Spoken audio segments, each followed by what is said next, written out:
नमस्कार दोस्तों, मेरा नाम है विजय कुमार गिरी और मैं आप लोगों का एक बार फिर से स्वागत करता हूं अपने यूट्यूब चैनल जिसका नाम है सुगा क्लासेस फॉर एग्रीकल्चर। दोस्तों, आज हम लोग पढ़ने वाले हैं फंडामेंटल्स ऑफ जेनेटिक्स का दूसरा लेक्चर, जिसमें हम लोग क्या क्या पढ़ेंगे। सबसे पहले तो हम पढ़ेंगे साइटोलॉजी, जिसमें हम कोशिका का अध्ययन करते हैं। साइटोलॉजी एक सब्जेक्ट होता है जिसमें कोशिका का अध्ययन किया जाता है। तो आज हम पढ़ेंगे सबसे पहले तो सेल के बारे में। सेल में कौन कौन सी चीज़ें होती हैं, एक जो नॉर्मल सेल होती है उसके अंदर कौन कौन सी चीज़ें होती हैं उसको पढ़ेंगे। इसके साथ साथ उनके फंक्शंस क्या होते हैं उसको पढ़ेंगे। इसके साथ साथ जो सेल्स होती है वो दो टाइप की होती है, एक तो होती है प्रोकैरियोटिक सेल और दूसरा होता है यूकैरियोटिक सेल। इन दोनों सेल्स के बारे में पढ़ेंगे, इन दोनों में डिफरेंस क्या होता है इसको पढ़ेंगे। इसके साथ साथ क्रोमोसोम के बारे में पढ़ेंगे। जो क्रोमोसोम होता है, चाहे क्रोमोसोम बोल दो चाहे क्रोमोसोम बोल दो, बाकी बात एक ही है, मैं बीच बीच में दोनों बोलता रहता हूँ। तो क्रोमोसोम जो होता है उसको पढ़ेंगे, उसकी मॉर्फोलॉजी क्या होती है उसको पढ़ेंगे, किस तरीके के होते हैं, कौन कौन से इसमें पार्ट्स होते हैं वो पढ़ेंगे और सभी चीज़ों को बहुत डिटेल में समझने का प्रयास करेंगे। इससे पहले मैं आप लोगों को बता दूं कि अगर आप बीएससी एग्रीकल्चर कर रहे हैं और आप इस समय फर्स्ट सेमेस्टर में हैं तो आप ये 8 सब्जेक्ट पढ़ रहे होंगे। अगर आप चाहते हैं कि इन 8 सब्जेक्ट की एक अच्छे से डिटेल में एक अच्छे से स्टडी करवा दी जाए, एक ऑर्गेनाइज मैनर में अच्छे से आपको स्टडी करवा दिया जाए, आपको कहीं इधर उधर दौड़ने की ज़रूरत ना पड़े, कोई बुक खरीदने की ज़रूरत ना पड़े, कहीं कोचिंग करने की ज़रूरत ना पड़े, कुछ आपको एक्स्ट्रा ना करना पड़े, तो आपको ये कोर्स ज़रूर ले लेना चाहिए। मात्र 500 रुपये का पेमेंट कर आप इन 8 कोर्सेज को अच्छे से पढ़ सकते हैं। करना कैसे है, आपको इस QR कोड को स्कैन करना है, स्कैन करके 500 रुपये का पेमेंट करना है। 500 रुपये का जब पेमेंट करेंगे तो उस पेमेंट का स्क्रीनशॉट हमारे तक भेजना है।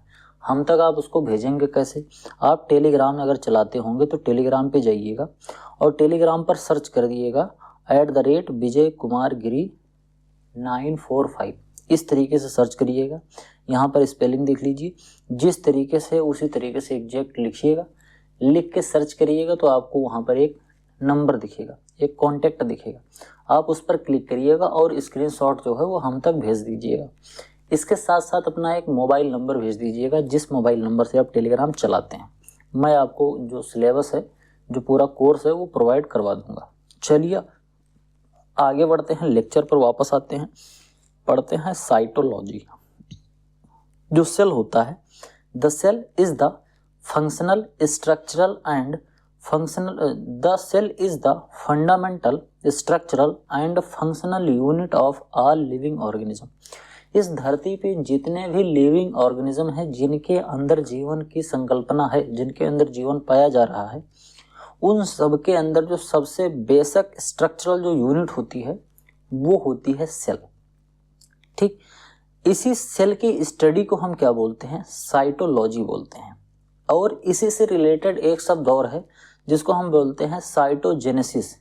इसमें क्या करते हैं, cytogenesis is the study of chromosomes in relation to genetics. जब हम क्रोमोसोम की स्टडी करते हैं, chromosome in relation to genetics, यानी कि वंश को पढ़ने के लिए, वंशानुगत जो चीज़ें होती हैं उनको जानने के लिए जब हम क्रोमोसोम की स्टडी करते हैं तो उसको बोलते हैं साइटोजेनेसिस। एक जो नॉर्मल सेल होता है वो इस तरीके से दिखता है, जिसमें सबसे पहले तो न्यूक्लियस होता है, फिर एक न्यूक्लियोलस होता है, माइटोकॉन्ड्रिया होता है, गाल्जी बॉडी होती है, राइबोसोम होते हैं, लाइसोसोम्स होते हैं, बहुत ढेर सा साइटोप्लाज्म होता है, बहुत ढेर सारी चीज़ें इसके अंदर एक सेल के अंदर होती हैं। किस तरीके से फंक्शन करती हैं सभी चीज़ें डिटेल में अभी पढ़ेंगे, बिल्कुल आराम से पेंशंस बना के पढ़ते रहिए। सबसे पहले बात करें कि जो सेल की स्टडी का शुरुआत हुआ, क्योंकि सेल बहुत ही छोटे यूनिट होता है, इसको हम आसानी से देख नहीं सकते, हम नेकेड आई से अपना देख नहीं सकते, इसको देखने के लिए हमको माइक्रोस्कोप की ज़रूरत पड़ती है। तो 1665 यानी कि 1665 में एक वैज्ञानिक हुआ करते थे, नाम था उनका रॉबर्ट हुक। उन्होंने एक जो कॉर्क होता है, कॉर्क समझते हो, जैसे आप लोग जब उसमें पढ़ते होंगे लाइब्रेरी में जब लेबोरेटरी में आप जाते होंगे तो लेबोरेटरी में ढेर सारे फनल रखे होते हैं, उन फनल्स में एक ढक्कन लगाया गया रहता है। तो एक तो होता है जिसमें चूड़ी लगा होता है, जिसको हम ऐसे गोल गोल घुमा के फिर निकालते हैं, ढक्कन खोलते हैं। एक होता है कॉर्क लगा होता है, वो एक तरीके से लकड़ी का एक खूंटा टाइप का होता है, उसको डाल देते हैं तो ढक्कन बंद हो जाता है, इस तरीके से होता है। तो उन्होंने एक्सीडेंटली जो कॉर्क का टिश्यू था, उसी कॉर्क का टिश्यू किसी तरीके से पड़ गया होगा माइक्रोस्कोप, तो उसी को एक्सीडेंटली उन्होंने देखा था, तो उनको थोड़ा अजीब लगा। फिर बाद में उन्होंने उसको देखा और देख के बताया कि यही एक कोशिका होती है। तो सबसे पहले उन्होंने कॉर्क का जो टिश्यू होता है उसमें इस कोशिका नाम की चीज को पहली बार उन्होंने देखा था। इसके बाद जब उन्होंने इसको देखा, उसके बाद फिर धीरे धीरे जो कोशिका का स्टडी होना वो स्टार्ट हुआ। बात करते हैं साइज, शेप और नंबर की, तो अलग अलग काम को कोशिकाएं करती हैं, तो इस वजह से इनकी साइज भी अलग होती है, इनका शेप भी अलग होता है, और ये हर अलग अलग ऑर्गेनिज्म में अलग अलग तरीके से संख्या में भी होती हैं। कई बार ये बहुत ज़्यादा संख्या में होती हैं, किसी ऑर्गेनिज्म में कम संख्या में होती हैं। अगर हम शेप की बात करें तो इनका जो जनरली को रिलेटेड विथ इट्स फंक्शन, इनका जो शेप होता है इनके फंक्शंस पे रिलेट करता है। जैसे इपिथेलिकल जो सेल होती है ये फ्लैट होती है फॉर कवरिंग सरफेस। अगर कोई ऐसी सेल है जिसको कवर करने के लिए यूज किया जा रहा है, जैसे हमारी चमड़ी है, ऊपर की जो चमड़ी है इसका विशेष कोई काम नहीं होता है, मतलब ये इसकी यहाँ की जो कोशिकाएं होती हैं वो बहुत ज़्यादा एनर्जी के लिए नहीं होती, मतलब जो हम ज़्यादा काम जो करते हैं, जो मांसपेशियों में जो सेल होती है उस टाइप का इनका काम नहीं होता है। हमारी बॉडी को कवर करने का इनका काम होता है। तो यहाँ की जो सेल होती है वो होती है एपिथेलिकल सेल होती है। उसके बाद दूसरी आती है मस्कुलर सेल। ये किस होती है? Elongated to facilitate contraction. Elongated cell होती है जिसको हम बोलते हैं मसल सेल। ये किस तरीके से होती है? जो हमारी मांसपेशियां होती हैं जहां पर बार बार कॉन्ट्रैक्शन होता है, मतलब एक बार कोशिकाएं सिकुड़ती हैं फिर फैलती हैं, फिर सिकुड़ती हैं फिर फैलती हैं। जैसे हमारे फेफड़े हैं, हमारे हाथ में जो बाइसेप ट्राइसेप होते हैं, सिक्स पैक जो होते हैं, ये सब की यहाँ की जो कोशिकाएं होती हैं ये फैलती हैं और सिकुड़ती हैं। जब हम चलते हैं, एक्सरसाइज करते हैं, अपने जो डेली की रूटीन करते हैं, तो हमारी जो कोशिकाएं हैं वो फैलती और सिकुड़ती रहती हैं। तो इस वजह से वहाँ की कोशिकाएं दूसरे तरीके की होती हैं। इसके साथ साथ कोशिकाएं स्फेरिकल शेप की हो सकती हैं, सिलिंड्रिकल शेप की हो सकती हैं, ट्यूबुलर शेप की हो सकती हैं, हेक्सागोन शेप की हो सकती हैं और इरेगुलर शेप की भी हो सकती हैं। डिफरेंट जगह पर डिफरेंट टाइप की सेल कोशिकाएं पाई जाती हैं। इनका कोई एक फिक्स आकार नहीं होता है।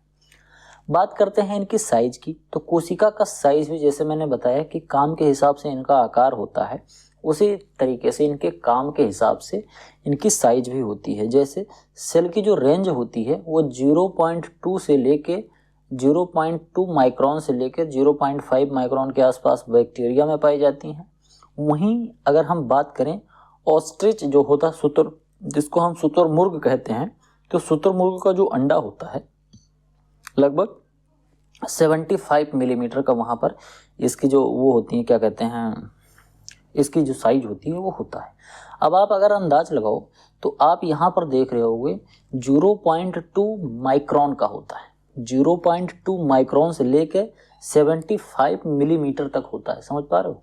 इतना ज़्यादा बड़ा एक अंडा, इतना बड़ा हो रहा है, देख लो, मतलब दोनों हथेली पे आ जा रहा है। तो आप अंदाज़ा लगा सकते हो कि शुतुरमुर्ग का अंडा कितना बड़ा होता है। और ये पूरा अंडा केवल एक सेल का बना हुआ होता है। तो कोशिकाएं एक बहुत छोटी से लेकर इतनी बड़ी तक होती हैं। अभी तक जो हमको जानकारी है, मतलब ह्यूमन बीइंग को जो जानकारी है वो ये है कि सबसे बड़ा जो अंडा हम लोग, मतलब सबसे बड़ी जो हमने कोशिका देखी है आकार के हिसाब से, वो ऑस्ट्रिच का एग होता है। मोस्ट सेल आर सिलेंड्रिकल होती हैं और इनका जो डायमीटर होता है वो 15 से 30 माइक्रोन तक होता है। माइक्रोन मीटर को जब हम 1 लाख भाग में काट देते हैं, 10⁻⁻⁶ इकाई, दहाई, सैकड़ा, हजार, दशक, लाख, ठीक। एक मीटर को जब हम 1 लाख बार काट देते हैं तो एक माइक्रोन आता है। समझ पा रहे हो? एक माइक्रोन जो होता है वो इतना ज़्यादा छोटा होता है कि 1 मीटर में जब हम 6 लाख पार्ट करते हैं, 1 मीटर कोई लंबी रस्सी हो, उसको हम 6 लाख पार्ट में इक्वली डिवाइड कर दें तो जो एक पार्ट होगा वो 1 माइक्रोन का होता है। और उसमें भी अगर हम 5 भाग कर दें तब हमको 0.2 माइक्रोन मिलेगा, मतलब इतना ज़्यादा छोटा होता है। आप अंदाज़ा लगा सकते हैं इस तरीके से कोशिकाएं होती हैं। नंबर ऑफ सेल्स की बात करें तो कुछ होते हैं यूनिसेलुलर ऑर्गेनिज्म, जैसे बैक्टीरिया या प्रोटोजोआ, ये यूनिसेलुलर होते हैं, एक ही कोशिका होती है। इसके साथ साथ कुछ ऑर्गेनिज्म ऐसे होते हैं जो कि मल्टी सेलुलर होते हैं, जिसमें ट्रिलियंस बिलियंस ऑफ सेल होती है। जैसे ह्यूमन, हमारी बॉडी में ट्रिलियंस ऑफ सेल हैं, मिलियन बिलियन ट्रिलियन, बहुत सा करोड़ों अरबों कोशिकाएं होती हैं हमारी पूरी बॉडी में। बात करते हैं सेल का स्ट्रक्चर का, इसके कंपोनेंट्स के और इसके फंक्शंस के। जो एक ह्यूमन बीइंग में जो एक नॉर्मल सेल होती है, चाहे वो ह्यूमन बीइंग में पाई जाए, चाहे प्लांट में पाई जाए या किसी और एनिमल में पाई जाती है, वो जो जनरल एक स्ट्रक्चर होता है सेल का, उसमें कौन कौन से कंपोनेंट होते हैं और उनके फंक्शंस क्या क्या होते हैं, इसको डिटेल में समझेंगे। सबसे पहले बात करते हैं सेल वॉल। हिंदी में इसको कहते हैं कोशिका भित्ति। भित्ति का मतलब होता है दीवार और कोशिका मतलब कोशिका। कोशिका की जो सबसे आउटर लेयर होती है उसको हम बोलते हैं cell wall. The cell wall is composed of 3 layers. Cell wall जो होता है, किसी कोशिका की जो सेल वॉल होती है वो बेसिकली 3 लेयर की बनी होती है। पहले तो होता है मिडिल लैमिला, आप यहाँ पर देख पा रहे होंगे, ये है मिडिल लैमिला। मैं आपको बताऊं तो आप यहाँ पर ये जो देख रहे हो, ये इधर का एक सेल है और इधर जो बन रही है ये दूसरी सेल है। ये सेल 1 है और ये है सेल 2। अब आप अगर ध्यान से देखोगे तो इन दोनों सेलों के बीच में, एक तो ये सेल है, एक कोशिका, और एक कोशिका ये है। इन कोशिका के बीच में आपको ये कि फ्लूइड भरा हुआ दिख रहा होगा, ये आप यहाँ पर पतला सा एक देख रहे होंगे ये। तो ये जो है उसको हम क्या बोलते हैं, मिडिल लैमिला होता है। ये outer most layer made of calcium and magnesium pectate, ये कैल्शियम पेक्टेट और मैग्नीशियम पेक्टेट का बना होता है। इट कनेक्ट नेबरिंग सेल, ये बगल की कोशिकाओं को कनेक्ट करता है। जैसे एक कोशिका तो ये हो गई, दूसरी कोशिका ये हो गई। अब ध्यान से अगर आप देखोगे, मान लो एक कोशिका, हम इसकी बात कर रहे हैं, ये वाली जो कोशिका है, अगर हम इस कोशिका की बात करें तो इसकी जो सबसे आउटर मोस्ट लेयर है उसी से बिल्कुल चिपकी हुई है ये मिडिल लैमिला। ये क्या करती है कि इसका और इस दोनों जो कोशिकाएं होती हैं, इन दोनों कोशिकाओं के बीच में क्या करता है, कनेक्शन स्थापित करता है। इसके बाद आता है प्राइमरी सेल वॉल। अब इसके बाद जो ये आप यहाँ पर हल्का सा सफ़ेद सा देख रहे होंगे, ये वाला जो आप पार्ट यहाँ से लेके यहाँ तक हल्का सा सफ़ेद सफ़ेद सा दिख रहा होगा, ये आपको, ये जो पार्ट है इसको बोलते हैं primary cell wall. A thin elastic layer located between the middle lamella, इधर मिडिल लैमिला है और इधर सेकेंडरी वॉल है। इनके बीच में जो पाया जा रही है, इनके बीच में जो ये थिन सी लेयर पाई जा रही है, इसको हम बोलते हैं प्राइमरी लेयर। ठीक, it is made of cellulose, hemicellulose and pectin. ये जो प्राइमरी सेल वॉल बनी होती है ये हेमीसेलुलोज की बनी होती है और सेलुलोज की बनी होती है और पेक्टिन की बनी होती है। इन सभी चीज़ों से ये बनती है। फिर आगे हम बात करते हैं सेकेंडरी सेल वॉल। अब सेकेंडरी सेल वॉल में आपको जो ये इतना पार्ट ये पूरा बच रहा है, ये वाला अंदर की जो पूरी भित्ति बच रही है, इसको बोलते हैं secondary cell wall. The inner most layer next to the plasma membrane, ये इधर यहाँ से प्लाज्मा मेम्ब्रेन शुरू हो जाती है। यहाँ पर आप जो कुछ नहीं दिख रहा है, यहाँ से प्लाज्मा मेम्ब्रेन शुरू हो जाती है। तो एक तरफ तो प्लाज्मा मेम्ब्रेन और दूसरी तरफ ये प्राइमरी मेम्ब्रेन, इन्हीं दोनों के बीच में जो सेल वॉल होती है उसको सेकेंडरी सेल वॉल बोला जाता है। The inner most layer next to the plasma membrane, it is mainly composed of cellulose, microfibrils, lignin and suberin. इन सभी चीज़ों से ये सेकेंडरी लेयर जो होती है वो बनी होती है। इसके बाद एक अलग सा टर्म आता है जिसको हम बोलते हैं प्लाज्मोडेस्मेटा। ये क्या होता है, minute pores line with plasma membrane forming a tubular connection with adjacent cell for transport. ध्यान से समझना, प्लाज्मोडेस्मेटा एक तरीके से ऐसे समझो कि जैसे जब आप जूस पीते हो ना, नारियल का जूस पीते हो तो एक स्ट्रॉ होता है, उसी तरीके से इससे लेके इसके बीच में, दोनों के बीच में एक सुराख जैसा होता है। क्या होता है, माइन्यूट पोर होता है, मतलब एक बारीक सा छेद होगा जो कि इस कोशिका के अंदर का जो कोशिका साइटोप्लाज्म होता है, एक तरल भरा हुआ होता है कोशिका के अंदर जिसको साइटोप्लाज्म बोलते हैं। तो इधर का जो साइटोप्लाज्म है और इधर का साइटोप्लाज्म आपस में एक दूसरे से कनेक्टेड रहते हैं। इनके बीच में जो टेबुलर कनेक्शन बना होता है, इसकी वजह से जो प्लाज्मा मेम्ब्रेन होती है, वो प्लाज्मा जो है एक जगह से, एक कोशिका से दूसरी कोशिका में आता जाता रहता है। इसी की वजह से जब कोई एक इन्फेक्शन लगता है एक कोशिका में, तो यही इन्फेक्शन दूसरी कोशिका में भी फैल जाता है, इसी की वजह से। ठीक, बात करते हैं फंक्शन की। तो सेल वॉल का बेसिकली क्या फंक्शन होता है? तो इसका जो सबसे अच्छा फंक्शन है वो प्रोवाइड करता है मैकेनिकल सपोर्ट एंड प्रोटेक्शन। अगर आप ध्यान से समझो, आपकी बॉडी में स्किन ना हो, आपकी बॉडी में चमड़ी ना हो, तो क्या होगा? आपकी जो मांसपेशियां हैं वो इधर उधर फैल जाएंगी, खून इधर उधर बहता रहेगा। तो एक तरीके से आप ऐसे समझो कि हमारा जो पूरी बॉडी है उसको सही से कवर करके ऑर्गेनाइज करने के लिए क्या होता है? एक सेल वॉल होती है, उसी हम चमड़ी होती है। उसी तरीके से कोशिका में भी एक मैकेनिकल सपोर्ट मिलता है कि कोशिका पता चले इधर से उधर फैल जाए और कोशिका के अंदर की जो चीजें हैं वो बह के इधर उधर चली जाएं, तो इस वजह से एक वॉल बनी रहती है। इसके साथ साथ ये प्रोटेक्शन भी देता है सेल वॉल को। जो सेल वॉल है, अंदर के जो चीजें होती हैं, अंदर सेल वॉल के, सेल के अंदर के जो कंपोनेंट्स होते हैं, उनको एक तरीके से प्रोटेक्शन भी देता है।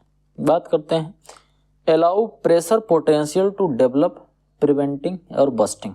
जब कभी भी ऐसा होता है कि कोशिकाओं में जो साइटोप्लाज्म होता है वो घटता और बढ़ता रहता है।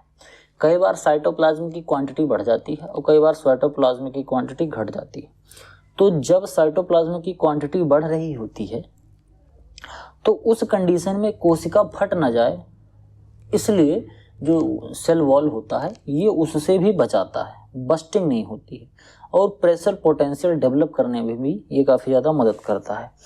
Act as a pathway of movement of water और मिनरल्स।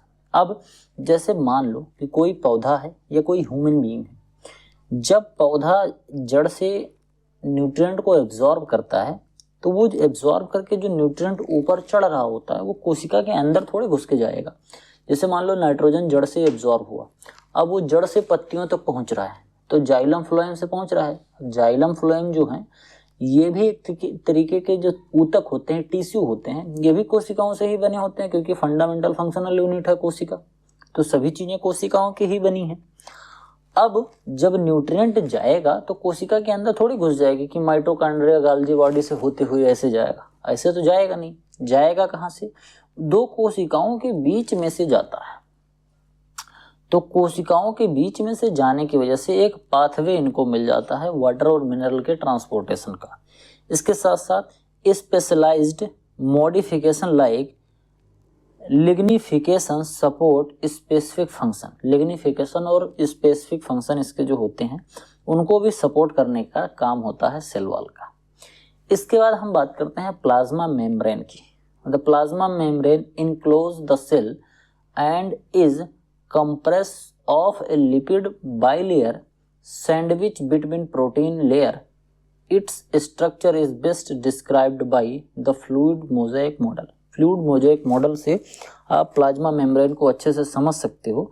इसमें क्या होता है कि एक तो लिपिड बाइलेयर होती है, इसके बीच में ये आप देख रहे हो, ठीक, और इसके साथ साथ प्लाज्मा मेम्ब्रेन ये इसके अंदर जो होती है वो किससे होती है? जैसे अंदर ये सैंडविच है और उसके बाहर दोनों तरफ प्रोटीन के लेयर है। जैसे अगर आप ध्यान से देख पा रहे होंगे तो आप यहाँ पर देखेंगे कि एक तो ये ऊपर ये प्रोटीन की लेयर है और नीचे ये प्रोटीन की लेयर है और बीच में इसके लिपिड की बाइलेयर बनी होती है, लिपिड बाइलेयर होती है। तो ये एक तरीके से सैंडविच होती है। जैसे सैंडविच हम बनाते हैं, ऊपर से ब्रेड और नीचे से ब्रेड और बीच में अपना पूरा माल मटेरियल भरते हैं, उसी तरीके से ये दिखता है। तो ऊपर से प्रोटीन, नीचे से प्रोटीन और बीच में लिपिड बाइलेयर होता है। इसका फंक्शन क्या होता है? Act as a partially permeable barrier that control the exchange of mineral. ये पार्शियली परमिएबल बैरियर होता है। कहने का मतलब ये है कि कोई चीज अगर ऊपर से यहाँ से इसको पार करेगी तो ये सेमी पार्शियली परमिएबल होता है, जिससे मतलब इसको कहते हैं सेमी परमिएबल। कुछ चीज़ों को तो अपने में से पास करने देगा, यानी कि इधर से इधर चली आएंगी, और कुछ चीज़ें नहीं आ पाती हैं। तो एक तरीके का बैरियर करता है जो कि मिनरल के एक्सचेंज को कंट्रोल करता है। इसके साथ साथ facilitate active transport required energy and passive diffusion without energy. एक तो पैसिव डिफ्यूजन होता है और एक्टिव ट्रांसपोर्ट होता है, जिसमें एनर्जी रिक्वायर होती है, यानी कि थोड़ा सा ट्रांसपोर्ट, एक्टिव ट्रांसपोर्ट भी होता है मिनरल्स का, और इसके साथ साथ पैसिव डिफ्यूजन भी होता है। इसी एक्टिव ट्रांसपोर्ट और पैसिव डिफ्यूजन की वजह से जो मिनरल्स होते हैं वो एक जगह से दूसरी जगह पर चलते रहते हैं। ये प्लाज्मा मेम्ब्रेन का काम होता है। इसके बाद बात करते हैं न्यूक्लियस का। जब हम कोई सेल वाल देख रहे होते हैं, जब हम कोई एक सेल देख रहे होते हैं, तो सेल के अंदर आपको ये जो दिख रहा है इतना बड़ा सा, ये क्या है?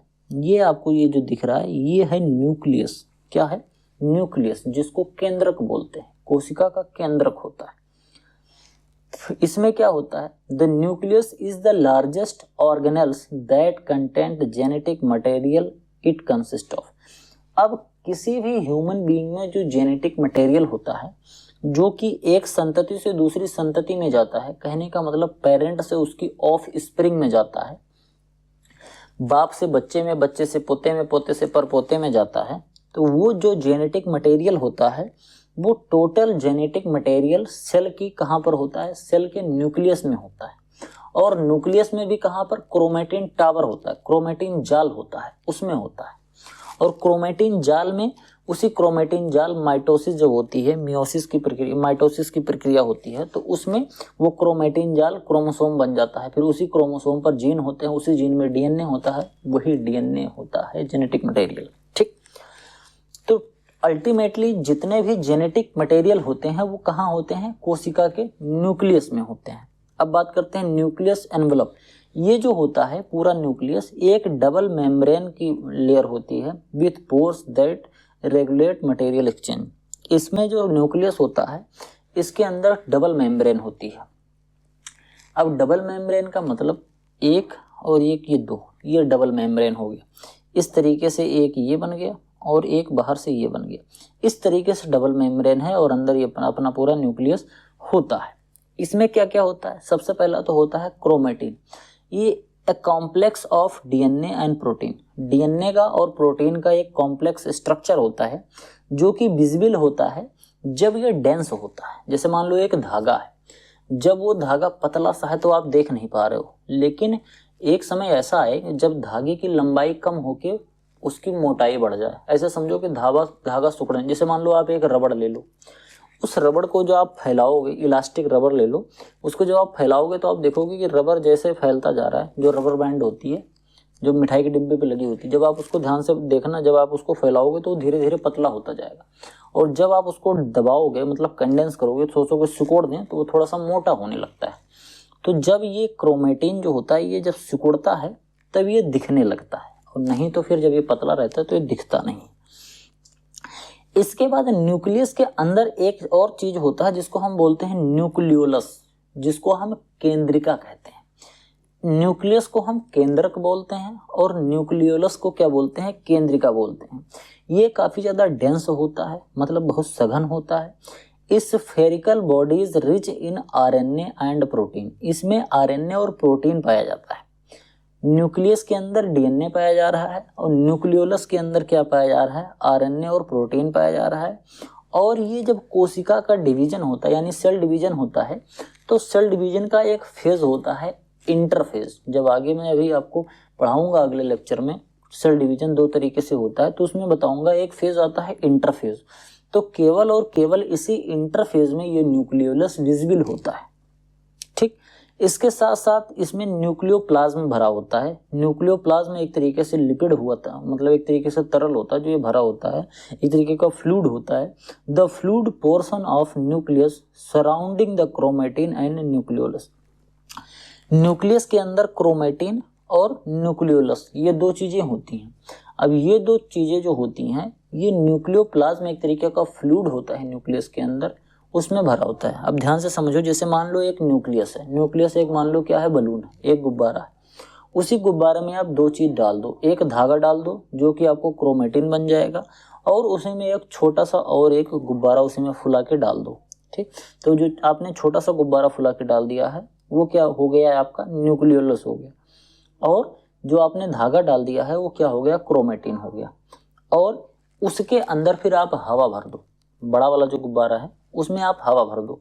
तो एक बड़ा वाला गुब्बारा, उसके अंदर हवा भर दिया और उसके अंदर क्या है, एक छोटा सा गुब्बारा है और एक उसके साथ साथ एक धागा डाल दिया गया है। तो जो वो हवा है वो क्या है, न्यूक्लियोप्लाज्म मान लो, ठीक। और उसके अंदर जो छोटा सा गुब्बारा है, एक गुब्बारे के अंदर छोटा सा गुब्बारा, वो क्या है, वो आपका न्यूक्लियोलस है। और उसके अंदर जो आपने एक धागा डाल दिया है वो क्या है, क्रोमेटिन है। अब इसके फंक्शंस की अगर हम बात करें तो nucleus envelope control material, nucleus envelops control material movement between the nucleus and cytoplasm. Nucleus और साइटोप्लाज्म में इसमें जो कंट्रोल होता है मूवमेंट का, वो किया जाता है। बात करते हैं न्यूक्लियोलस जो होता है, जैसे मैंने बताया कि न्यूक्लियोलस में आरएनए भरा होता है। तो आरएनए का काम, न्यूक्लियोलस का काम क्या होता है, ये आरएनए को क्या करता है, सिंथेसाइज करता है। राइबोज न्यूक्लिक एसिड जो होता है उसको ये सिंथेसाइज करता है। क्रोमेटिन में क्या होता है, कंटेंट हेरिडिटी, जिसको हम वंशानुगत बोलते हैं। वंशानुगत जो चीजें होती हैं वो होती हैं। और इसके साथ साथ DNA for gene expression, gene को एक्सप्रेस करने के लिए इसमें डीएनए होता है। ये चीजें कहाँ पाई जाती हैं, क्रोमेटिन में पाई जाती हैं। और ये क्रोमेटिन कहाँ पाया जाता है, न्यूक्लियस में पाया जाता है, ठीक। अब बात करते हैं आगे साइटोप्लाज्म की, ध्यान से समझना। एक मान लो आपने साइटोप्लाज्म को समझते हैं।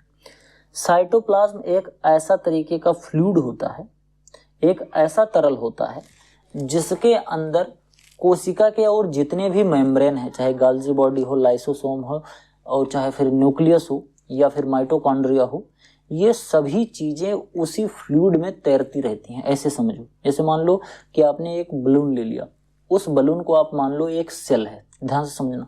उस बलून को आप सेल मान लो और उसी बलून के अंदर आप डिफरेंट टाइप की चीजें डाल दो, क्रियॉन्स डाल दो, उसमें गिट्टी डाल दो और धागे डाल दो, तमाम चीजें उसमें ढेर सारे डाल दो, उसमें फिर हवा भर दो। तो जो आप हवा भर रहे हो वो हवा क्या है, वो साइटोप्लाज्म है। इसी तरीके से आप पानी भर दो, तो लिपिड भर दो, थोड़ा सा फ्लूइड भर दो, तो वो क्या हो गया, साइटोप्लाज्म हो गया। इसी में जितने भी कंपोनेंट होते हैं कोशिका के, सेल के जितने भी उसमें कंपोनेंट होते हैं, इसी फ्लूइड में तैरते रहते हैं। चाहे फिर वो माइटोकॉन्ड्रिया हो, चाहे फिर राइबोसोम्स हो, चाहे गोल्जी बॉडी हो, चाहे लाइसोसोम्स हो, सभी चीजें इसी में तैरती रहती हैं। बात करते हैं the cytoplasm is enclosed by the plasma membrane and include cytoplasmic matrix, a translucent colloidal liquid filling in the cells. एक तरीके से एक ट्रांसल्यूसेंट कोलाइडियल लिपिड होता है ये, जिसको हम बोलते हैं साइटोप्लाज्मिक मैट्रिक्स। इसके साथ साथ साइटोप्लाज्मिक स्ट्रक्चर होता है। एक तो मैंने मैट्रिक्स बता दिया साइटोप्लाज्मिक की, एक मैट्रिक्स है, एक फ्लूइड है भरा हुआ है। इसके साथ साथ साइटोप्लाज्मिक स्ट्रक्चर होते हैं, जिसमें क्या क्या आते हैं, माइटोकॉन्ड्रिया आता है, गाल्जी कॉम्प्लेक्स आता है, लाइसोसोम्स आते हैं, राइबोसोम्स आते हैं, माइक्रोट्यूब्यूल्स आते हैं, सेंट्रोमियर्स आते हैं। ये डिफरेंट के जो कंपोनेंट होते हैं जो सेल में पाए जाते हैं, ये सभी चीजें साइटोप्लाज्म में तैरती रहती हैं। बात करते हैं non living inclusions, ergastic substance like fat, starch granules, vacuoles and oil droplets। ये सभी नॉन लिविंग इंक्लूजन्स होते हैं। ये भी कहाँ भरे होते हैं, ये भी सभी चीजें साइटोप्लाज्म में भरी हुई होती हैं। बात करते हैं सेल ऑर्गेनल्स। अब सेल के अंदर जो और भी छोटे छोटे ऑर्गेनल्स पाए जाते हैं वो कौन कौन से होते हैं, उसमें सबसे पहला पाया जाता है क्लोरोप्लास्ट। जेनेटिक एक ऑर्गेनल होता है क्लोरोप्लास्ट। ये क्या होता है, डबल मेम्ब्रेन का ये भी एक स्ट्रक्चर होता है। इसमें दो चीजें होती हैं, एक तो ग्रेना होती है और एक लेमा होती है, और एक देखो डबल मेम्ब्रेनस होता है। क्लोरोप्लास्ट मेन चीज है कि क्लोरोप्लास्ट ह्यूमन बीइंग के सेल में नहीं पाया जाता। क्लोरोप्लास्ट कहाँ पाया जाएगा, ये केवल और केवल पत्तों में पाया जाता है, मतलब पौधों के सेल में पाया जाता है। जो हमारे प्लांट्स हैं उनके सेल में पाया जाता है।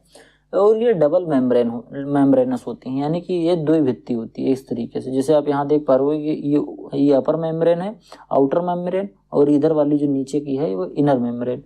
आप यहाँ देख पा रहे हो ये आउटर मेम्ब्रेन है और ये इनर मेम्ब्रेन है, तो डबल मेम्ब्रेन की बनी होती है। और इसके अंदर एक जेल भरा हुआ होता है। इस जेल को क्या बोलते हैं, स्टोमेटा बोलते हैं, कंटेनिंग ग्रेना। इसी के अंदर फिर ये ग्रेना होता है और ढेर सारे ग्रेना को थैलोकॉइड्स होता है, ढेर सारे प्लेट नुमा संरचना होती है जिसको थैलोकॉइड्स बोलते हैं।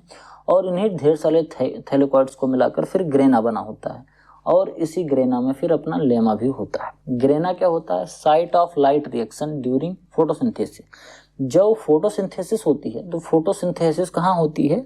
क्लोरोप्लास्ट में होती है, पत्तियों में। पत्तियों में एक चीज होती है ग्रेना, पत्तियों में आपका जो क्लोरोप्लास्ट होता है उसी क्लोरोप्लास्ट में ग्रेना होता है, और उसी ग्रेना में आपका क्या होता है? उसी ग्रेना में आपका उसी ग्रेना में जो होता है वो फोटोसिंथेसिस होता है। फिर बात करते हैं स्टोमेटा की। स्टोमेटा में ढेर सारे एंजाइम होते हैं जो कि डार्क रिएक्शन में काम आते हैं, और इसके अंदर जो राइबोसोम्स होता है वो 70S राइबोसोम्स होता है, और सर्कुलर इसमें डीएनए भी पाया जाता है। किसके अंदर? स्टोमेटा में। बात करते हैं फंक्शंस की।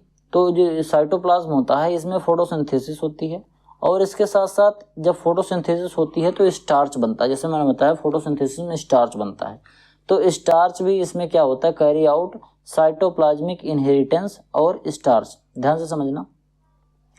जो एक तो होता है जब हम आगे अभी चल के पढ़ाएंगे, क्योंकि जेनेटिक सब्जेक्ट ही है तो इसमें हम इनहेरिटेंस पढ़ाएंगे। तो एक होता है गैमेटोफिटिक इनहेरिटेंस और एक होता है साइटोप्लाज्मिक इनहेरिटेंस। तो ये जो होता है साइटोप्लाज्मिक जो इनहेरिटेंस होता है ये साइटोप्लाज्म में ही पड़ा रहता है। इसके साथ साथ क्योंकि फोटोसिंथेसिस करने के बाद स्टार्च बनता है तो स्टार्च भी इसी में पड़ा होता है, क्लोरोप्लास्ट में, और फोटोसिंथेसिस भी यहीं होती है। तो ये तीन फंक्शन इसके होते हैं साइटोप्लास्ट के, क्लोरोप्लास्ट के। बात करते हैं माइटोकॉन्ड्रिया की। ये भी एक तरीके का जेनेटिक ऑर्गेनेल होता है। Structure double membrane bound organelles, इसमें भी डबल मेम्ब्रेन होती है। ध्यान से देखना, आपको ये बाहर से एक तो ये मेम्ब्रेन दिख रही है, और एक अंदर से ये जो जिक जैक करके ऐसे बन रही है, ये भी एक अंदर की मेम्ब्रेन है। तो ये डबल मेम्ब्रेन का स्ट्रक्चर होता है जो कि ऑर्गेनल होता है, जो कि सेल में पाया जाता है। The inner membrane fold to form cristae. अंदर की जो जैसे बाहर की मेम्ब्रेन तो एक कैप्सूल जैसी हो गई, लेकिन अंदर की मेम्ब्रेन अगर आप देखोगे तो अंदर की मेम्ब्रेन बहुत जिग जैग है। जैसे मान लो ये तो हो गई बाहर की मेम्ब्रेन, अब मैं अंदर की मेम्ब्रेन बना रहा हूँ इस तरीके से, ऐसे ऐसे करके ये बन रही है अंदर की मेम्ब्रेन। ठीक, ये बन रही है अंदर की मेम्ब्रेन। इस तरीके से आप देख पा रहे होगे, ऐसे कुछ स्ट्रक्चर बना है। अब इसमें जो ये चीज़ होती है, यानी कि ये जो निकले हुए हैं अंकुर टाइप के, जर्मिनेशन जैसे लग रहा है हो रखा है, इसको क्या बोलते हैं? इसी को बोलते हैं क्रिस्टी। ठीक, यहाँ पर आप ध्यान से देख रहे होंगे तो अपर मेम्ब्रेन और लोअर मेम्ब्रेन जो दोनों बनाई थी उसमें ये देखना ये क्रिस्टी बनी है। ठीक, क्रिस्टिया बोलते हैं। विथ ऑक्सीसोम, ये ऑक्सीसोम से बना हुआ होता है। ध्यान से समझते हैं। The matrix content circular DNA ribosomes and enzyme. इसके अंदर भी डीएनए पाया जाता है। माइटोकॉन्ड्रिया के अंदर भी सर्कुलर डीएनए पाया जाता है, राइबोसोम्स भी पाया जाता है, और इसके साथ साथ माइटोकॉन्ड्रिया के अंदर एंजाइम भी पाया जाता है। माइटोकॉन्ड्रिया का जो सबसे मेन चीज होता है इसको कहते हैं power house of the cell. Cell के अंदर जो भी एनर्जी प्रोड्यूस होती है वो कहाँ से प्रोड्यूस होती है? वो माइटोकॉन्ड्रिया से कहते हैं। इसीलिए कहते हैं mitochondria is the power house of cell. कोशिका का पावर हाउस कहा जाता है माइटोकॉन्ड्रिया को। क्यों? क्योंकि जो एटीपी होता है ये इसी के अंदर स्टोर होता है, जिसको ऊर्जा के सिक्के बोलते हैं, तो माइटोकॉन्ड्रिया में ही होते हैं। और जब ये एटीपी एडीपी में बदलता है, एडेनोसिन ट्राइफॉस्फेट, जब एडेनोसिन डाइफॉस्फेट में कन्वर्ट होता है तो एनर्जी निकलती है। और ये प्रक्रिया सभी कहाँ होती है? ये सभी प्रक्रिया माइटोकॉन्ड्रिया के अंदर होती है। बात करें क्रिस्टी, ये site of oxidative phosphorylation and electron transfer. ये जो इसका क्रिस्टिया होता है, ये क्रिस्टी होती है, इसका काम क्या होता है? ऑक्सीडेट फॉस्फोरिलेशन और इसके साथ साथ इलेक्ट्रॉन ट्रांसपोर्ट का यह साइट होता है। एटीपी एडीपी बनता है तो इलेक्ट्रॉन का ट्रांसपोर्ट भी होता है, तो उसका ये काम करता है। फिर इसके अंदर मैट्रिक्स भरा हुआ होता है। आप ध्यान से देख रहे होंगे इसमें जो एक फ्लूइड भरा होता है उसको मैट्रिक्स बोलते हैं। इसके अंदर क्या होता है? एंजाइम होता है फॉर द क्रेब्स साइकिल। जब हम आपको क्रॉप फिजियोलॉजी पढ़ाएंगे तो फिजियोलॉजी में Blackman cycle, Krebs cycle, dark reaction, light reaction, ये सभी चीज़ें पढ़ाएंगे, तो उसमें एक तरीके की क्रेब्स साइकिल होती है। तो क्रेब्स साइकिल करने के लिए जो एंजाइम की जरूरत होती है वो आपके मैट्रिक्स में भरा हुआ होता है। और इसके साथ साथ फैटी एसिड के ऑक्सीडेशन भी इसके अंदर होती रहती है। बात करते हैं राइबोसोम्स की। इस तरीके का स्ट्रक्चर होता है। अगर हम आपको सेल में दिखाएं तो सेल में आपको राइबोसोम्स इस तरीके से होता है। ये माइटोकॉन्ड्रिया के बगल में आपको इसे थोड़े थोड़े से राइबोसोम्स दिख रहे होंगे। अगर मैं आपको जूम करके इसमें दिखाऊं तो आप इसमें देख पा रहे होंगे कि इसमें राइबोसोम्स कहाँ पर है। तो इसमें देखना पड़ेगा राइबोसोम्स कहाँ है। ये है आपको राइबोसोम्स। यहाँ पर जो आपको ये दिख रहा है ये पूरा जो एक तरीके का वो क्या कहते हैं गाल्जी बॉडी जो है, ये एंडोप्लाज्मिक रेटिकुलम, ये ब्लू कलर का जो दिख रहा है एंडोप्लाज्मिक रेटिकुलम, इसी में आपको छोटे छोटे डॉट दिख रहे होते हैं। तो यही जो पतले पतले डॉट्स होते हैं एंडोप्लाज्मिक रेटिकुलम के ऊपर, इसी को हम लोग क्या कहते हैं, इसी को कहा जाता है राइबोसोम्स। कहाँ गायब हो गया राइबोसोम्स, ठीक। अब ध्यान से समझना, small organelle made of protein and RNA. अब ये जो राइबोसोम्स होता है जो कि कोशिका में अभी मैंने आपको दिखाया, ये किसका बना होता है, ये प्रोटीन का और आरएनए का बना होता है। अब जो प्रोकैरियोटिक कोशिकाएं होती हैं इसमें 70s राइबोसोम्स पाए जाते हैं जो कि 40 और 30 RS राइबोसोम्स से बने होते हैं। कई लोग इसको जोड़ के कहते हैं सर जी 50 और 30 तो 80 होना चाहिए, तो इस तरीके से नहीं है। इसमें 50s और 30s राइबोसोम्स होते हैं, इन्हीं को दोनों से ये मिलके बना होता है जिसको 70s राइबोसोम्स बोलते हैं। फिर यूकैरियोटिक जो कोशिकाएं होती हैं उसमें 80s राइबोसोम्स होते हैं जो कि 60 और 40s राइबोसोम से बने होते हैं। इसके जो फंक्शन होते हैं, प्रोटीन की सिंथेसिस यहाँ पर होता है, ठीक।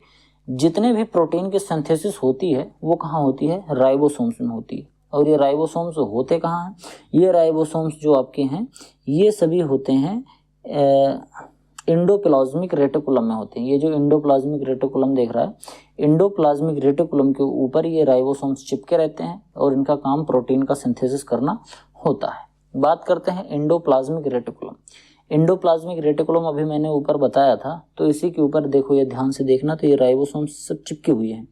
बोल रहा था ना इसमें चिपके रहते हैं, तो ये राइबोसोम्स ऐसे चिपके हैं।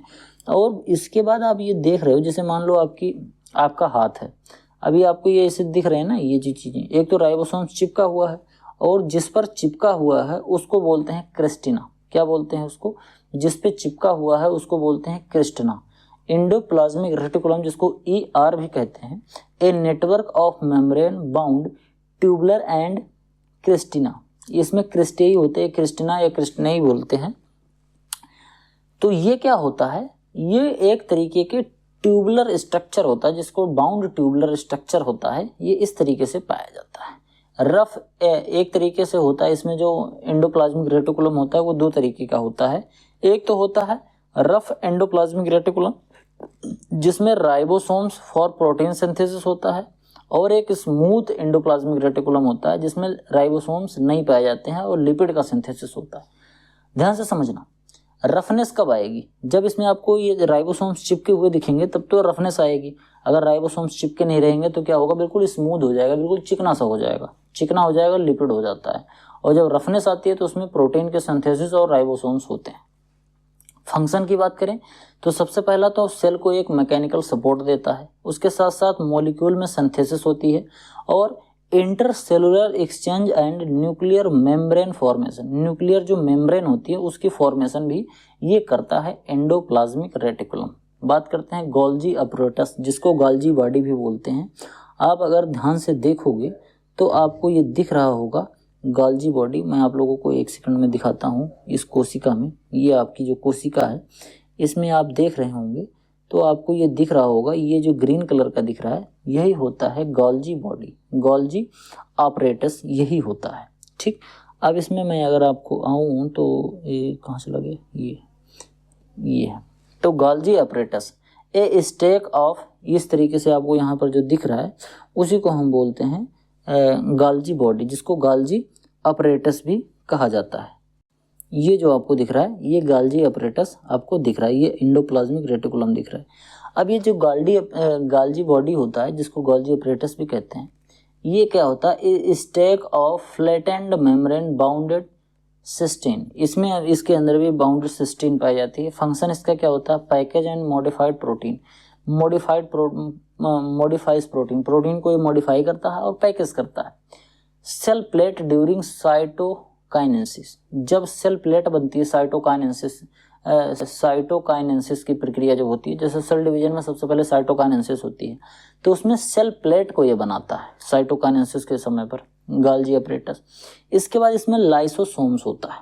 लाइसोसोम्स जो होता है ये आप देख रहे होंगे, ये आपको ये पतला सा ये यहाँ पर ये दिख रहा है ना, ये आप देख रहे होंगे, इधर तो गाल्जी अपरेटस है, इधर आपको सेंट्रोमियर्स दिख रहा है, ये आपको ये जो दिख रहा है ये होता है लाइसोसोम्स। ये आपको जो अगर ध्यान से देख पा रहे होंगे तो गाल्जी अपरेटस के बगल में एक छोटा सा सराउंडिंग कलर का राउंड कलर का दिख रहा होगा, उसी को बोलते हैं लाइसोसोम। ये एक तरीके का सिंगल मेम्ब्रेन बाउंड सेक होता है। अभी तक जितना मैंने बताया था सब डबल मेम्ब्रेन के थे, ये लाइसोसोम जो है वो सिंगल मेम्ब्रेन का होता है, बाउंड सेक कंटेनिंग डाइजेस्टिव एंजाइम।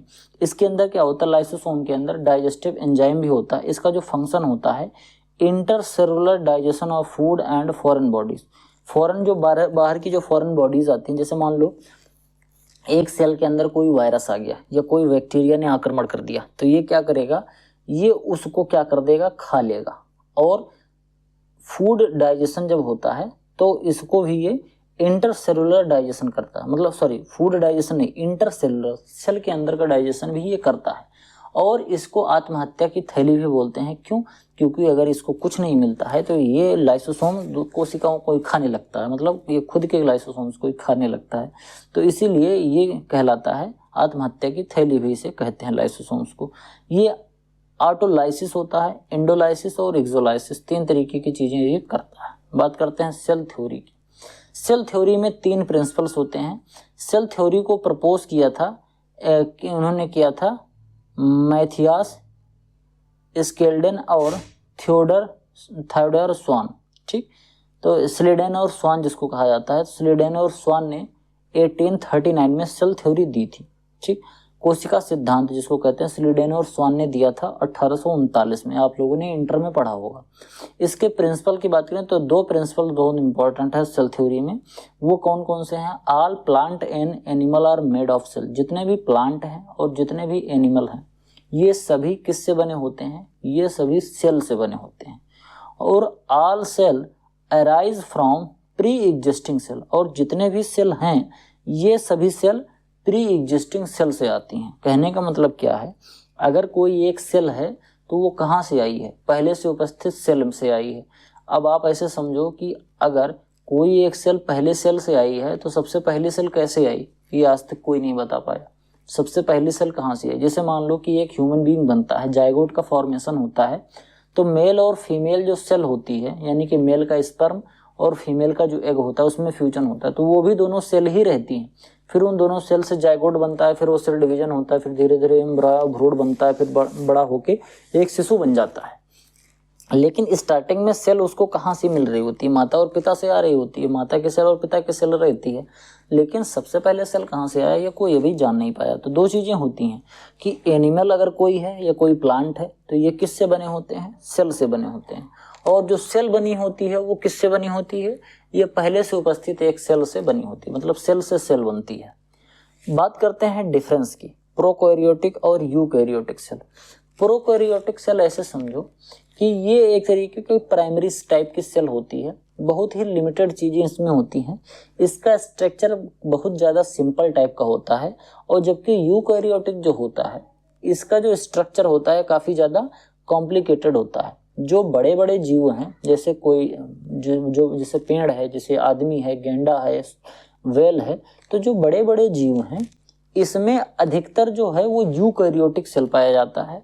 और जो छोटे छोटे जीव होते हैं इसमें प्रोकैरियोटिक सेल पाए जाते हैं। ये मैं जनरल कंडीशन की बात बता रहा हूँ, क्योंकि कुछ ऐसे भी छोटे छोटे जीव हैं जिसके अंदर यूकैरियोटिक सेल भी पाई जाती है।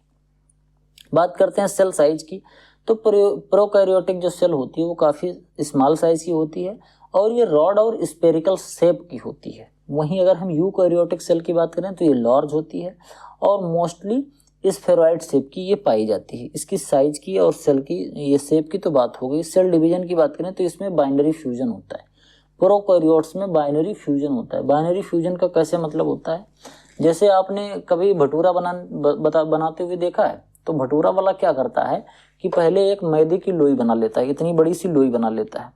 उसके बाद क्या करता है कि मैदे की लोई को वो हाथ में लेता है और हाथ में से लेके ऐसे छोटा सा पार्ट काट के निकाल लेता है, फिर छोटा सा पार्ट काट के निकाल लेते हैं। कभी आप लोग उसको देखो तो वो हाथ से ऐसे दबाता है तो उसका जो अंगूठा होता है और उंगली होता है उसके बीच से ऐसे निकलता है। मैं इसमें से तो कैमरा तो है नहीं कि मैं बता दूं, लेकिन अगर आप लोगों ने देखा होगा तो मैदे को ऐसे दबा के वो निकालता है, फिर उससे बनाता है, मतलब छोटी छोटी चकई बनाता है, मतलब छोटे छोटे उसके टुकड़े निकालता है। तो जो बाइनरी फ्यूजन होता है तो इसी तरीके से वो छोटे छोटे टुकड़े, एक बड़ी सी कोशिका होगी, उस कोशिका में से थोड़ा सा पार्ट कट के अलग हो जाएगा और ये बाइनरी फ्यूजन करके फिर एक नया कोशिका बन जाता है। तो इसमें सेल डिवीजन कैसे होता है? बाइनरी फ्यूजन की वजह से होता है। और जो यूकैरियोटिक कोशिकाएं होती हैं इसमें माइटोसिस और मियोसिस दो तरीके से सेल डिवीजन होता है। ये दोनों किस तरीके से होते हैं उसको मैं आगे डिटेल में समझाऊंगा। फिलहाल आप ऐसे समझो कि जो यूकैरियोटिक सेल्स होती हैं इसमें सेल डिवीजन दो तरीके से होता है, एक माइटोसिस होता है और एक मियोसिस होता है। फिर बात करते हैं न्यूक्लियस की। प्रोकैरियोटिक सेल में न्यूक्लियस नहीं पाया जाता है, जबकि यूकैरियोटिक सेल में न्यूक्लियस प्रेजेंट होता है और डबल मेम्ब्रेन के अंदर होता है। क्रोमोसोम इसमें जो होता है सर्कुलर डीएनए इन साइटोप्लाज्म, इसका जो क्रोमोसोम होता है वो डीएनए पे ही होता है और ये साइटोप्लाज्म में ही तैरता रहता है क्योंकि न्यूक्लियस के अंदर नहीं होता है। और जबकि मल्टीपल क्रोमोसोम इन न्यूक्लियस के अंदर इसमें होता है, जो क्रोमोसोम होता है। माइटोकॉन्ड्रिया एब्सेंट होता है और जबकि यूकैरियोटिक में प्रेजेंट होता है। क्लोरोप्लास्ट इसमें एब्सेंट होता है और ये प्लांट में केवल प्रेजेंट होता है। एनिमल सेल में साइटोप्लाज्म नहीं, क्लोरोप्लास्ट नहीं पाया जाता है। राइबोसोम जो होता है इसमें 70S पाया जाता है और यूकैरियोटिक में 80S पाया जाता है। सेल वॉल जो होता है वो मेड फ्रॉम पॉलीसेक्राइड्स की बनी होती है और इसमें जो सेल वॉल बनी होती है वो सेलुलोज या फिर पेक्टिन की बनी होती है। अभी जैसे सेल वॉल मैंने बताया था तो सेल वॉल में बताया था कि सेल वॉल जो होता है वो सेलुलोज का और पेक्टिन का बना होता है, और जबकि प्रोकैरियोटिक जो सेल होती हैं उनकी जो सेलुलोज बनी होती है वो पॉलीसेक्राइड्स की भी बनी होती है। स्पेंडल फाइबर इसके अंदर नहीं पाया जाता है और इसमें पाया जाता है, लेकिन वो कब प्रेजेंट होता है? वो केवल और केवल माइटोसिस, जब सेल डिवीजन होने लगता है तो उस समय स्पेंडल फाइबर देखने को मिलता है। फिर लोकोमोशन की बात करें तो फ्लैजिला पाया जाता है इसकी बॉडी में, जिसकी वजह से इस प्रोकैरियोटिक सेल में फ्लैजिला पाया जाता है। इस तरीके से फ्लैजिला होता है जिसकी वजह से ये मूवमेंट करता है। और जो यूकैरियोटिक सेल में होती हैं इनमें लोकोमोशन के लिए सीलिया और फ्लैजिला दोनों पाया जाता है। इसमें सीलिया और फ्लैजिला दोनों पाया जाता है यूकैरियोटिक सेल में।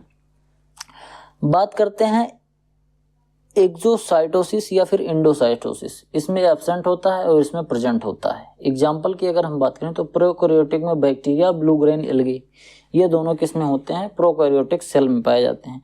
जबकि प्लांट, एनिमल, फंजाई, ह्यूमन ये सभी यूकैरियोटिक सेल से बने हुए होते हैं। ये होता है एक प्राइमरी प्रोकैरियोटिक और ये होता है यूकैरियोटिक। इसमें क्या होता है कि इसमें जो न्यूक्लियस होता है प्रोकैरियोटिक में, न्यूक्लियस इसे साइटोप्लाज्म में ही तैरता रहता है, जबकि इसमें न्यूक्लियस एक प्रॉपर मेम्ब्रेन बना के रहता है। ठीक, अब बात करते हैं क्रोमोसोम के।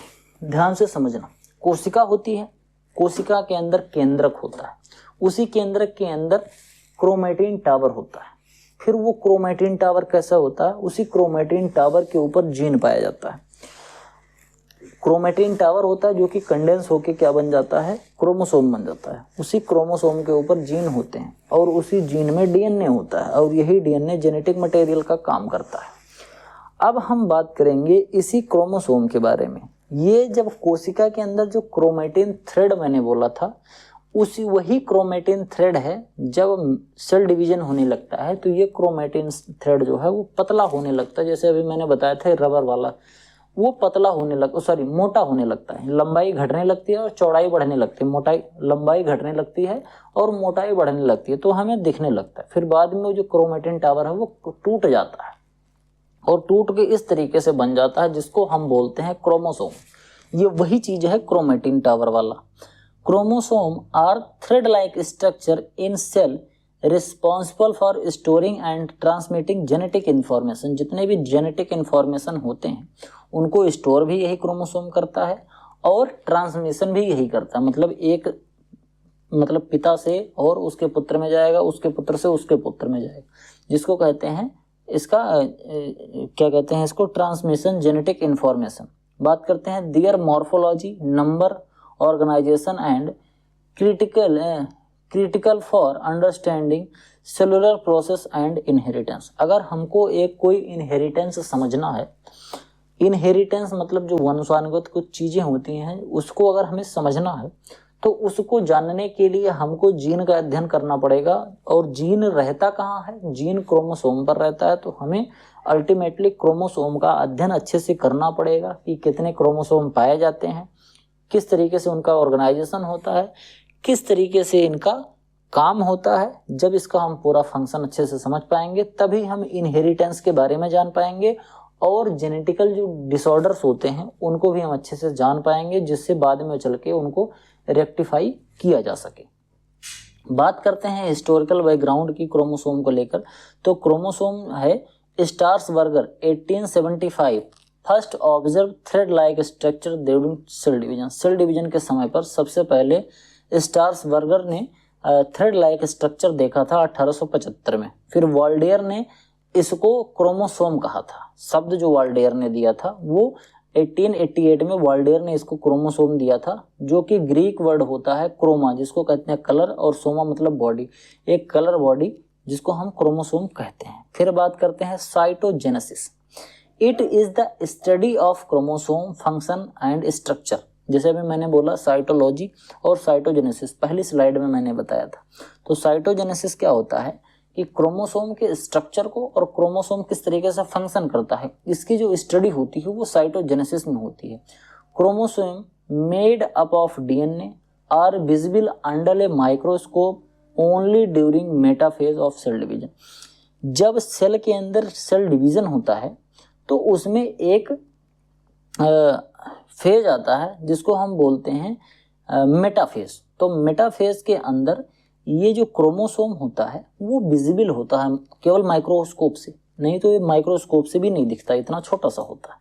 बात करते हैं eukaryotes have organise rod shape chromosome within the nucleus. Nucleus के अंदर होता है। Where prokaryotes process circular naked DNA in their nucleotides region. Nucleotides region में नेक्ड आरएनए इसके अंदर पाए जाते हैं यूकैरियोट्स में, जबकि साइटोजेनेसिस ये होता है और डीएनए किस तरीके से पाया जाता है इसे मैंने अच्छे से बता दिया। बात करते हैं क्रोमोसोम नंबर की। Each organ has a characteristic somatic chromosome number और डिप्लॉयड नंबर। ध्यान से समझना, जितने भी ऑर्गन्स होते हैं, जितने भी ऑर्गेनिजम्स होते हैं, जितने भी जीव होते हैं, उनके अंदर जो क्रोमोसोम पाया जाता है वो डिप्लॉयड पाए जाते हैं। अधिकतर डिप्लॉयड होते हैं, कुछ ट्रिप्लॉयड होते हैं, कुछ टेट्राप्लॉयड, पेंटाप्लॉयड, हेक्साप्लॉयड, हेप्टाप्लॉयड, हेप्टाप्लॉयड, ये अलग अलग तरीके से होते हैं। लेकिन जो सबसे ज्यादा पाया जाता है वो डिप्लॉयड पाया जाता है। डिप्लॉयड यानी कि एक ये पार्ट और दूसरा ये पार्ट, दोनों मिला के बन गया क्या? डिप्लॉयड। तो ये जो सोमैटिक क्रोमोसोम होते हैं, सोमैटिक सेल का क्या मतलब? सोमैटिक क्रोमोसोम का मतलब होता है एक तो माता से आएगा, एक पिता से आएगा, और दोनों एक ही जैसे होंगे। आप अगर देख पा रहे होंगे तो आपको ऐसे लग रहा होगा जैसे ये वाला है बिल्कुल वैसे ये वाला है, जिस तरीके से ये है बिल्कुल उसी तरीके से ये है, और दोनों एक साथ जुड़े हुए हैं। तो इसको दोनों मिल जाते हैं। अगर अकेले रहेगा तो हैप्लॉयड बोलेंगे, दोनों मिल जाएगा तो उसको क्या बोलते हैं? डिप्लॉयड बोलते हैं। Somatic cell content 2 set of chromosome. जो सोमैटिक सेल होती है इसमें क्रोमोसोम जो होते हैं वो डबल सेट में होते हैं। ऐसे ही क्रोमोसोम उसमें पाए जाते हैं, 1 फ्रॉम ईच पेरेंट। दोनों अलग अलग पेरेंट्स से आते हैं, जैसे एक माता से आएगा एक पिता से आएगा, फिर दोनों एक दूसरे से चिपक जाएंगे। इनको बोलते हैं होमोलोगस क्रोमोसोम, जो कि डिप्लॉयड होते हैं। अब बात करते हैं गैमेट की। अब इसमें जो गैमेट होता है जिसको पोलन, स्पर्म या एग कहते हैं, जो सेक्सुअल सेल होती है, यानी कि ऐसी कोशिकाएं जो कि संतति को जन्म देने के लिए यूज करी जाती हैं, वो gamete have half the somatic chromosome under known as the haploid. ध्यान से समझना, चाहे पोलन के सेल्स हो, चाहे स्पर्म के सेल हो, चाहे एग के सेल हो। यहाँ पर स्पर्म जो है वो मेल पार्ट को डिनोट कर रहा है, एग जो है फीमेल को, और जो पोलन है ये भी मेल पार्ट से आता है। तो इसमें क्या होता है कि जितने भी सेल्स होती हैं सभी हैप्लॉयड होती हैं। तो हैप्लॉयड को हम एन से डिटेक्ट करते हैं, एन से डिनोट करते हैं। इस तरीके से केवल एक ही रहेगा तो हम क्या बोलेंगे? हैप्लॉयड बोलते हैं। जब ये 2 हो जाएंगे तो इसको क्या बोलेंगे? डिप्लॉयड बोलते हैं। ठीक। अब polyploidy refers to set of chromosome in cell. Chromosome के कितने सेट हैं। जैसे डिप्लॉयड में 2 सेट होते हैं, हैप्लॉयड में एक ही सेट होता है। ठीक, अब बात करते हैं जाइगोट की। ध्यान से समझना जाइगोट। देखो एक चीज मैं आपको दिखा दूं, डिप्लॉयड और हैप्लॉयड, यहाँ पर आप ध्यान से देख रहे होंगे। ये देखो, एक ये डिप्लॉयड है, ये डिप्लॉयड है, ये डिप्लॉयड है, ये डिप्लॉयड है, ये डिप्लॉयड है। और अगर ये दोनों देखो जोड़े में है ना दोनों, अगर जोड़े में ना होंगे, सिंगल होंगे, तो इसको क्या बोलेंगे, तब इसको हम बोलने लगते हैं हैप्लॉयड। इसके बाद अगर हम बात करते हैं तो हमारा जो अगला स्लाइड है वो बात कर रहा है जाइगोट की। अब देखो आधा एन, एक हैप्लॉयड तो आ गया मेल से, एक हैप्लॉयड आ गया फीमेल से। अब ये दोनों हैप्लॉयड फ्यूजन करेंगे और बनाएंगे डिप्लॉयड। तो ये जो फ्यूजन करते हैं, तो फ्यूजन करके जो डिप्लॉयड बनाते हैं उसको बोलते हैं zygote. The zygote form by the fusion of male and female gamete. ये जो मेल गैमेट और फीमेल गैमेट जो आए थे हैप्लॉयड थे, जो हैप्लॉयड क्रोमोसोम थे, ये दोनों जब आए और इनके बीच में जब फ्यूजन हो गया, तो फ्यूजन की वजह से क्या बन गए, ये जाइगोट बन गए और फिर ये डिप्लॉयड हो गए। हैप्लॉयड उधर से आया, एन इधर से आया, एन उधर से आया, दोनों मिलकर 2n हो गए। हैप्लॉयड से फिर डिप्लॉयड बन गए। Inheriting half of the chromosome from each parent. आधा क्रोमोसोम माँ से आ गया, आधा क्रोमोसोम पिता से आ गया और दोनों मिलके फिर वो डिप्लॉयड बन गए। तो स्टार्टिंग में वो क्या बनता है, जाइगोट बनता है। ठीक, मेल गैमेट और फीमेल गैमेट जो होते हैं, मेल गैमेट और फीमेल गैमेट से जो फ्यूजन होके बनता है उसको बोलते हैं जाइगोट। फिर बात करते हैं जीनोम की। Refers to a haploid set of chromosome. एक कोई क्रोमोसोम का सेट है, ठीक, एक कोई क्रोमोसोम का सेट है और वो क्रोमोसोम किस तरीके से है, हैप्लॉयड है। यानी कि हैप्लॉयड क्रोमोसोम का अगर कोई एक सेट है, उसको डिनोट करने के लिए हम एक्स का इस्तेमाल करते हैं। और बात करते हैं haplodiploid. Seems in species like bee and wasp where the female are diploid and male are haploid. ये हैप्लोडिप्लॉयड तरीके का सिम्टम कहाँ देखने को मिलता है, जिसमें फीमेल जो होती है वो तो डिप्लॉयड है, लेकिन मेल जो है वो हैप्लॉयड है।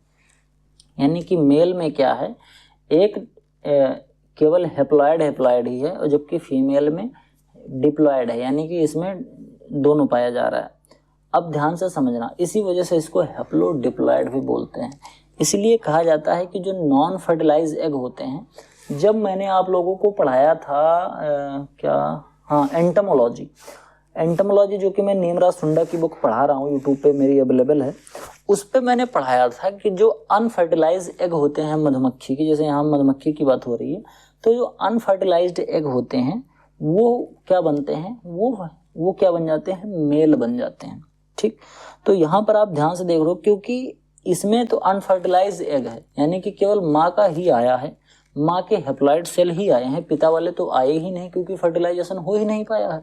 तो केवल माँ के रहेंगे तो हैप्लॉयड होंगे, फिर बाद में वही मेल बन जाते हैं। तो इस तरीके से मेल बन गया, तो ये हो गया हैप्लॉयड सेल, हैप्लॉयड सेल नहीं, हैप्लॉयड क्रोमोसोम। अब फीमेल, क्योंकि उसके अंदर फर्टिलाइजेशन हो गया है, तो मेल और फीमेल दोनों के गैमेट उसमें मिल गए हैं, तो वो डिप्लॉयड हो गया। यहाँ हैप्लॉयड और डिप्लॉयड जितना भी मैं बोल रहा हूँ, अगर गलती से मैंने सेल बोल दिया हो तो आप सेल नहीं समझो, वो क्रोमोसोम ही है। आगे बात करते हैं जीनोम क्या होता है। A genome is a complete set of genetic information in an organism. किसी एक ऑर्गेनिज्म में जो जीन के इंफॉर्मेशन का एक कंप्लीट सेट होता है, उसको हम बोलते हैं genome. Think of it as a instruction manual for building and maintaining that organism. The manual is written in a chemical code called DNA. ध्यान से समझना, जैसे मान लो कि कोई एक बिल्डिंग है, वो किस तरीके से बनाई गई है, तो उस बिल्डिंग का एक मैनुअल होगा। तो वो जो मैनुअल है, किस तरीके से बिल्डिंग में कहाँ पर पिलर हैं, पिलर में कितने सरिया पड़े हुए हैं, किस रेशियो में इसके अंदर कंक्रीट मिलाया गया है, किसकी हाइट कितनी है, विड्थ कितनी है, कितना ये लोड मेजर कर सकता है, ये सभी चीज़ें अगर किसी एक बिल्डिंग की जो लिखी जा रही हैं, तो उस तरीके का एक अगर मैनुअल बनाएं, तो जो जीनोम होता है ये उसी तरीके की जेनेटिक इन्फॉर्मेशन को कलेक्ट करके रखता है। तो एक तरीके का मैनुअल का काम करता है, जिसमें ढेर सारे जेनेटिक इन्फॉर्मेशन क्या होते हैं, कंपाइल होते हैं। और जो ये जेनेटिक इन्फॉर्मेशन होते हैं वो किस फॉर्म में होते हैं, जैसे बिल्डिंग में जो जेनेटिक इन्फॉर्मेशन है वो पेन से लिखे गए हैं, गणित में है, हिंदी में, अंग्रेजी में लिखे गए हैं, स्ट्रक्चर बना के लिखे गए हैं। इसी तरीके से इसमें जो लिखा गया है वो डीएनए में लिखा गया है, वो डीएनए होते हैं। ठीक, तो आई होप आपको डीएनए समझ में आया होगा। की पॉइंट अबाउट जीनोम, जीनोम के की पॉइंट्स क्या क्या हैं उसको बात करते हैं। जैसे की पॉइंट्स में सबसे पहले तो डीएनए आता है। ये जीनोम जो होता है वो डीएनए का बना होता है, which content all the information needed to build and maintain of organism. कोई एक ऑर्गेनिज्म बनाने के लिए जितने भी चीज़ों की ज़रूरत पड़ती है, यानी कि जैसे जितने भी कोड की ज़रूरत पड़ती है वो सभी चीज़ें डीएनए के अंदर होते हैं। फिर अगर ये कोई डीएनए पा जाए तो इससे वो एक जीव बना सकता है। अभी खैर इतना ज़्यादा नहीं हो पाया है, हम बना नहीं सकते हैं, लेकिन अगर हमारे पास प्रॉपर टेक्निक्स हो तो डीएनए में वो सभी चीज़ें मौजूद होती हैं जिससे कि एक ऑफस्प्रिंग बनाई जा सकती है। हम आर्टिफिशियली अभी नहीं बना पा रहे हैं, लेकिन अगर हमारे पास सभी सुविधाएं हों तो हम इसको बना सकते हैं, कुछ हमको अलग से लेना नहीं पड़ेगा। DNA is made of 4 chemical, adenine, thymine, cytosine and guanine. Adenine, guanine, cytosine and thymine, ये 3 से बना होता है। एटीजीसी, ये 3 बेसों से बना होता है। 3 बेस केमिकल होते हैं जिनसे बना होता है डीएनए। जब आगे हम डीएनए का डबल हेलिक्स मॉडल पढ़ाएंगे, शायद आपके चैप्टर में शायद है, अगर होगा तो मैं उसको भी पढ़ाऊंगा, double helix model of DNA. तो उसमें आप डीएनए, उसमें आपको डिटेल में बताऊंगा कि डीएनए किस तरीके से होता है, कैसे फंक्शन करता है। फिर बात करते हैं gene, section of DNA that contain instruction for making protein which perform most of the function in our body, these section are called genes. ठीक, क्रोमोसोम की बात करें तो डीएनए जहां ऑर्गेनाइज होता है एक स्ट्रक्चर में, उसको हम क्रोमोसोम बोलते हैं। जैसे ह्यूमन में 23 पेयर क्रोमोसोम होते हैं, एक क्रोमोसोम ऐसे करके डबल पेयर में होते हैं। ठीक, इसी तरीके से जैसे मान लो एक क्रोमोसोम ये, एक क्रोमोसोम ये, ध्यान से समझना यार, एक ही क्रोमोसोम है ये जब डबल हो जाएगा तो ये डबल जब पेयर बनेगा तो इसको हैप्लॉइड बोलेंगे। ध्यान से समझ रहे हो ना, ये एक ही है, एक और बनेगा तो इसको फिर क्या बोलेंगे, डिप्लॉइड। नहीं तो ये हैप्लॉइड ही दिख रहा है आपको, नहीं तो कंफ्यूज हो जाओ। बात करते हैं क्रोमोसोम। क्रोमोसोम में 23 पेयर के क्रोमोसोम होते हैं। क्रोमोसोम कितने होते हैं, 23 पेयर। अगर 23 पेयर बना लो तो कुल मिला के कितने हो जाएंगे, 46 क्रोमोसोम होते हैं। तो 46 क्रोमोसोम पाए जाते हैं। Haploid a single set of chromosome, single set होता है तो क्रोमोसोम को क्या बोलते हैं, हैप्लॉइड बोलते हैं। और डबल सेट होता है जो क्रोमोसोम का, तो वो क्या होता है, डिप्लॉइड होता है। क्रोमोसोम के साइज की अगर हम बात करें तो क्रोमोसोम के साइज जो स्मॉलेस्ट जो क्रोमोसोम आज तक हमको पता है, जो फंजाई और बर्ड में पाया जाता है, वो 0.25 माइक्रोन का होता है, जबकि लार्जेस्ट 30 माइक्रोन का होता है, जो कि हमको टिलियम में मिलता है। Giant chromosome found in Diptera 300 micron का होता है लेंथ में, ये डिप्थेरा में पाया जाता है। Gene threads, genical trends, plant typically have longer chromosome, plant के अंदर लॉन्गर क्रोमोसोम पाया जाता है एनिमल की अपेक्षा। और organism with favour chromosome often has large, ध्यान से समझना, जो प्लांट्स होते हैं उसमें ज्यादा क्रोमोसोम पाए जाते हैं, जो एनिमल होते हैं उसमें कम क्रोमोसोम पाए जाते हैं। जैसे देख लेना अपना, जैसे 82 क्रोमोसोम शायद पाया जाता है उसमें भिंडी में, जबकि हम आदमी में केवल 46 क्रोमोसोम पाया जा रहा है। वहीं अगर हम बात करें, अगर क्रोमोसोम छोटे छोटे हैं तो ज़्यादा संख्या में होंगे, क्रोमोसोम अगर बड़े बड़े हैं तो कम संख्या में होंगे। ये भी चीज़, ये दोनों लाइन आपकी बोल रही है। बात करते हैं क्रोमोसोम मॉर्फोलॉजी कंपोनेंट, क्रोमोसोम के अंदर क्या क्या होता है। तो क्रोमोसोम के अंदर जो ये बी क्रोमेटिड्स होता है, longitudinal section of A metaphase of chromosome. Chromosome जब मेटाफेज में होता है, सेल डिवीजन का जो मेटाफेज होता है, उसमें जो एक तरीके का ये थ्रेड जब टूटता है, क्रोमेटिन टावर जब टूटता है तो इस तरीके से टुकड़ों में टूटता है। तो ये जो टुकड़े होते हैं इसी को बोलते हैं क्रोमेटिड्स। फिर बाद में ये क्रोमेटिड्स एक सिस्टर क्रोमेटिड से मिल जाता है एस फेज में।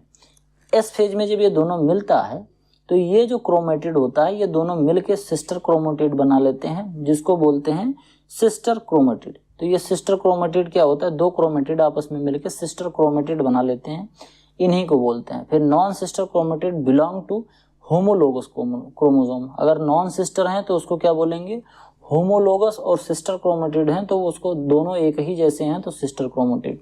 ध्यान से समझना, sister chromatid result from DNA replication during the S phase. S phase में जब डीएनए का रिप्लिकेशन होता है तो ये जो है एक क्रोमेटिड जो है वो एक क्रोमेटिड और बना लेता है, फिर दोनों आपस में चिपक जाते हैं, तो ये हो गया क्रोमेटिड। नॉन सिस्टर क्रोमेटिड में क्या होता है, एक क्रोमेटिड तो पिता का आ गया, दूसरा क्रोमेटिड माता का आ गया, फिर दोनों मिलके क्या बन गए, होमोलोगस क्रोमोसोम इस तरीके से बन जाते हैं। बात करते हैं सेंट्रोमियर्स। सेंट्रोमियर्स जो होता है, जब ये दोनों क्रोमेटिड्स एक जगह चिपकते हैं जाके, तो ये जहाँ चिपकने वाला जो पॉइंट होता है उसको बोलते हैं centromere. Primary constriction separating the chromosome into short P and longer arm Q. अब ये जो सेंट्रोमियर्स होते हैं, ये सेंट्रोमियर्स में क्या होता है कि जो छोटा वाला आर्म होता है, जैसे आप ध्यान से देखोगे तो ये जब ये सेंट्रोमियर बनता है तो एक तरफ ये छोटा आर्म बनता है, एक तरफ ये बड़ा आर्म बनता है। आप अगर ध्यान से देख रहे होंगे तो आपको दिख रहा होगा ये ऊपर वाले जो दोनों आर्म हैं ये छोटे हैं और ये नीचे वाले जो दोनों आर्म हैं ये दोनों बड़े हैं। तो जो ऊपर वाले दोनों छोटे हैं उनको बोलते हैं पी आर्म, और नीचे वाले जो दोनों बड़े आर्म हैं उनको हम बोलते हैं क्यू आर्म। यहाँ पर देखना दोनों बराबर है, यहाँ पर देखना ये वाला बड़ा है ये वाला छोटा है, इसमें ये वाला बहुत छोटा है और ये वाला बहुत बड़ा है, इसमें ये है ही नहीं और इसमें ये बहुत ज़्यादा बड़ा है। तो इस तरीके से पी आर्म और क्यू आर्म होता है। छोटे वाला आर्म जो होता है उसको बोलते हैं पी आर्म और जो बड़ा वाला होता है उसको बोलते हैं Q arm. Function as the attachment point of spindle microtubular cell division.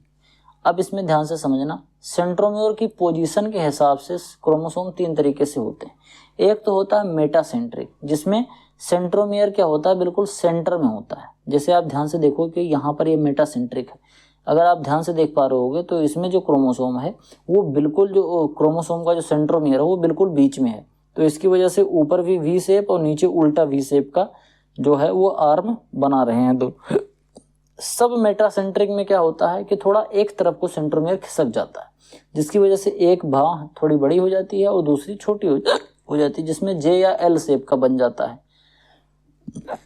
इसके बाद आता है एक्रोसेंट्रिक, जिसमें एक नियर एंड पे होता है एक्रोसेंट्रिक, थोड़ा सा और किनारे चला जाएगा तो एक्रोसेंट्रिक हो जाता है। इसमें एक जगह पर थोड़ा सा ये छोटी बाह दिख रही होती है, छोटा आर्म, और बड़ा वाला आर्म ज़्यादा बड़ा हो जाता है। फिर इसके बाद टीलो आर्म। टीलोसेंट्रिक में क्या होता है कि इसमें जो होता है सेंटर बिल्कुल एक ही किनारे पर बन जाता है, तो इसमें आई शेप का बन जाता है। इसमें दूसरे तरफ वाला जो होता है वो दिखता ही नहीं है, समझ पा रहे हो? मतलब धीरे धीरे ये जो सेंटर है सेंट्रोमियर वो खिसकते जा रहा है। तो सबसे पहले मेटासेंट्रिक, सब मेटासेंट्रिक, एक्रोसेंट्रिक और टीलोसेंट्रिक। क्या? मेटासेंट्रिक, सब मेटासेंट्रिक, एक्रोसेंट्रिक, टीलोसेंट्रिक। ये सीक्वेंस में याद करना, तभी आप समझ पाओगे। मेटासेंट्रिक बिल्कुल बीच में, सब मेटासेंट्रिक थोड़ा सा और खिसक जाएगा एक किनारे पर, एक्रोसेंट्रिक में थोड़ा सा और खिसक जाएगा, ये छोटी बाह जो होगी वो बहुत छोटी सी दिखेगी, और टीलोसेंट्रिक में बिल्कुल किनारे पे जाके चिपक जाएगा तो दिखेगा ही नहीं, छोटी वाली बाह जो होती है। अब टीलोमेयर क्या होता है?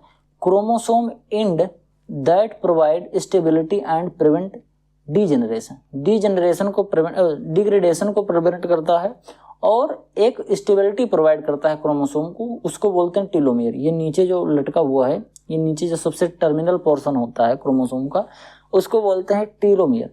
Play role in cell division के रेगुलेशन में, एजिंग में और कैंसर में।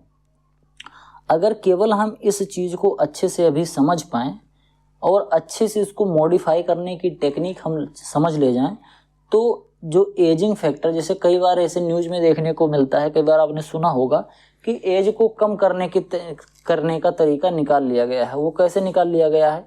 इसी टीलोमेयर की इंजीनियरिंग करने की टेक्निक हमने खोज ली है।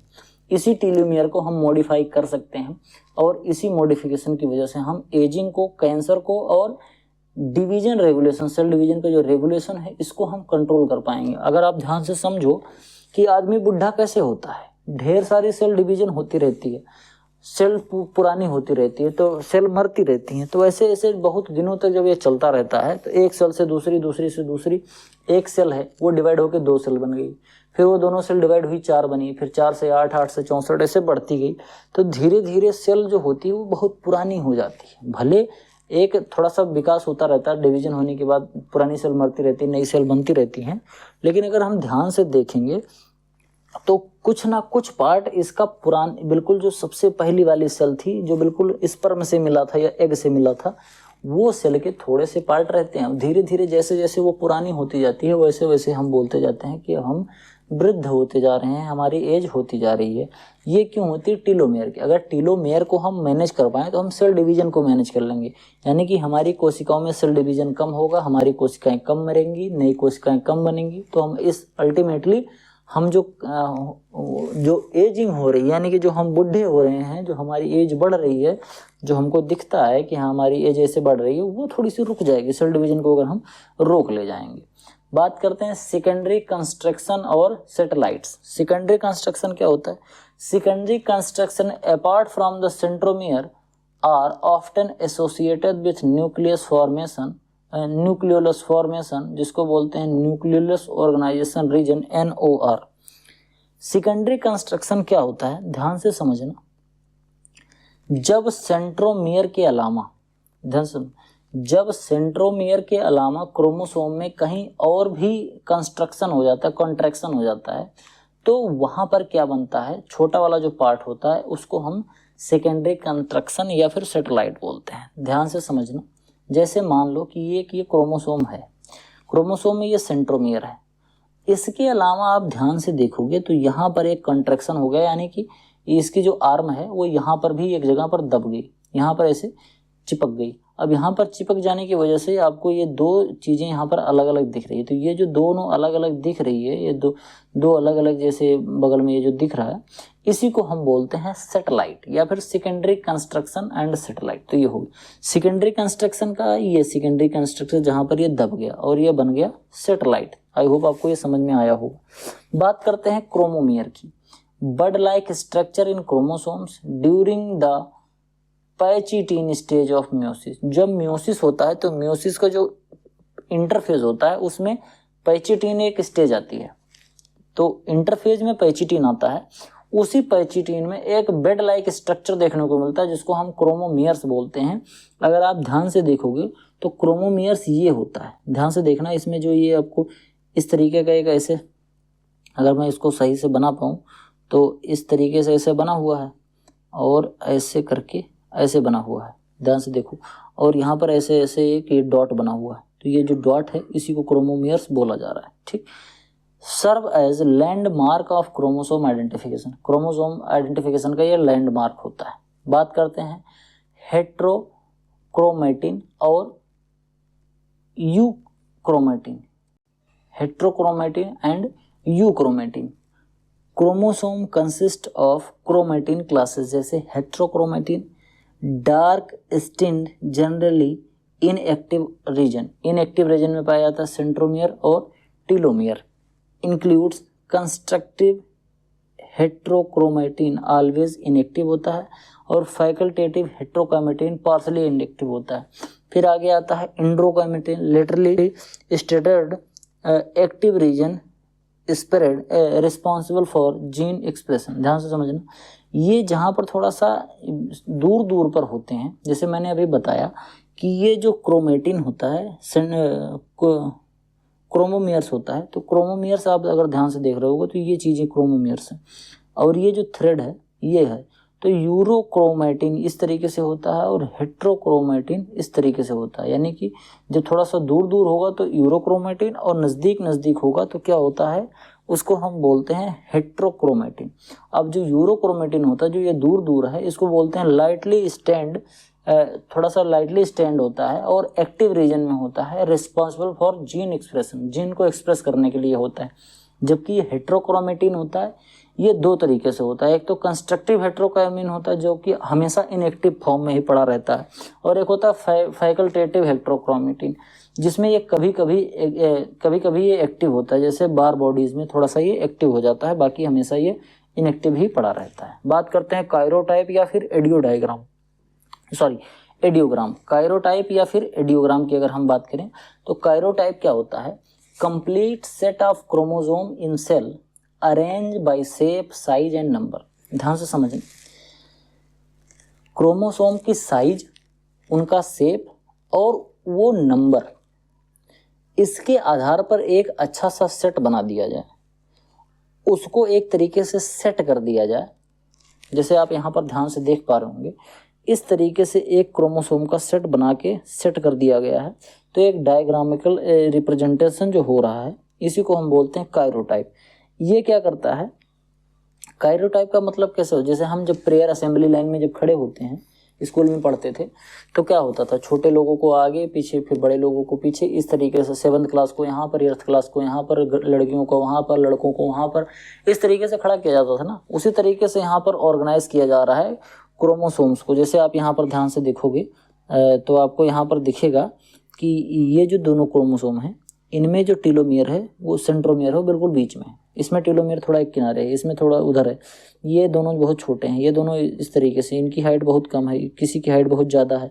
इस तरीके से इनको ऑर्गेनाइज किया गया है। जब आप ध्यान से देखोगे तो इसमें टोटल कितने जोड़े हैं, 22 जोड़े तो एक जैसे हैं। ध्यान से देखना, ये 22 जोड़े तो एक जैसे हैं और ये 23वां जोड़ा इसमें तो एक जैसा है और इसमें एक जैसा नहीं है, इसमें अलग अलग है। ध्यान से बताते हैं।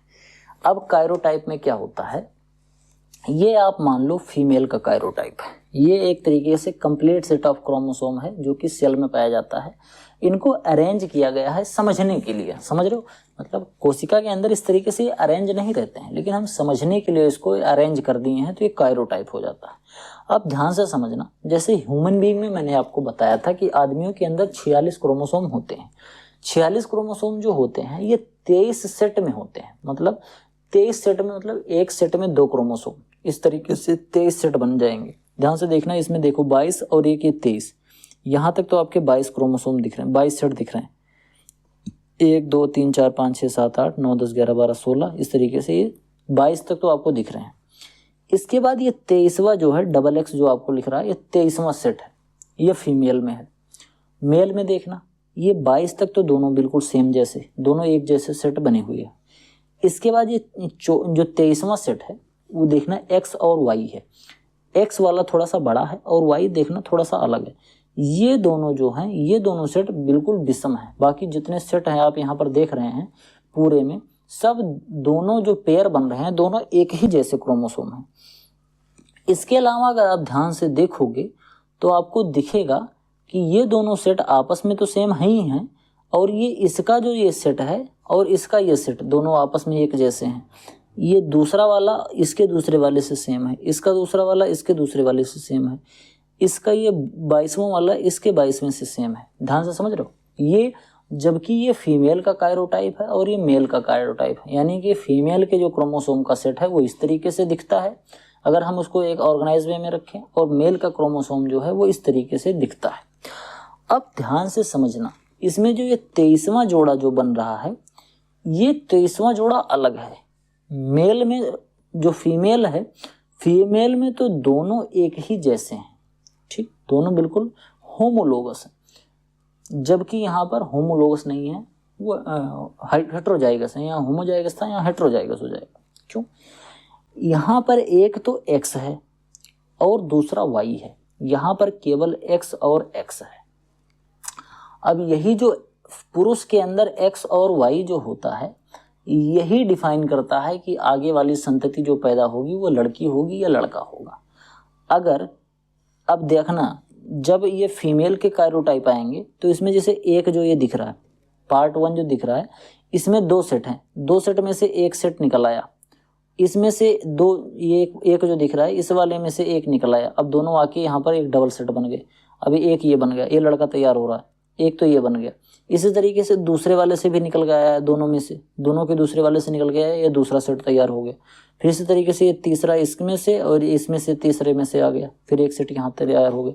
अब इसमें अगर आप देख रहे होगे तो 46 है ना, टोटल ये 46 हैं, जो कि 23 जोड़े में है, और यहाँ भी 46 हैं, ये भी दोनों 23 जोड़े में है।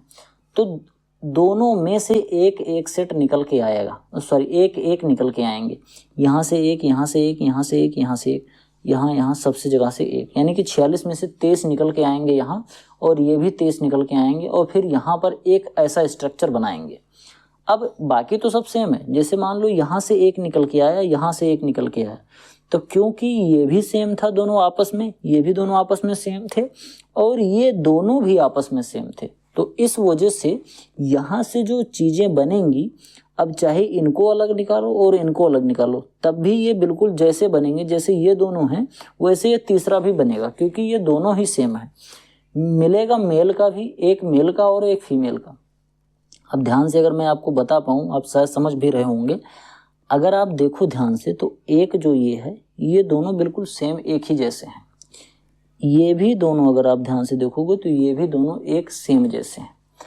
और अगर आप ये ध्यान से देखो तो ये और ये चारों जो हैं वो एक ही जैसे हैं, चारों एक जैसे हैं। दो इसके और दो इसके, दो इस वाले के और दो इस वाले के, इन चारों को अगर देखो तो चारों ही एक जैसे हैं।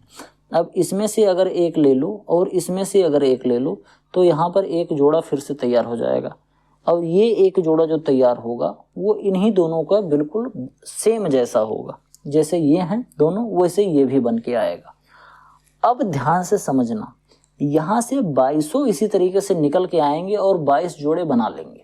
ठीक, जैसे मान लो एक संतति बन रही है, ये माता है और ये पिता है, यहाँ से एक बच्चे को जन्म देने की प्रक्रिया शुरू हो रही है।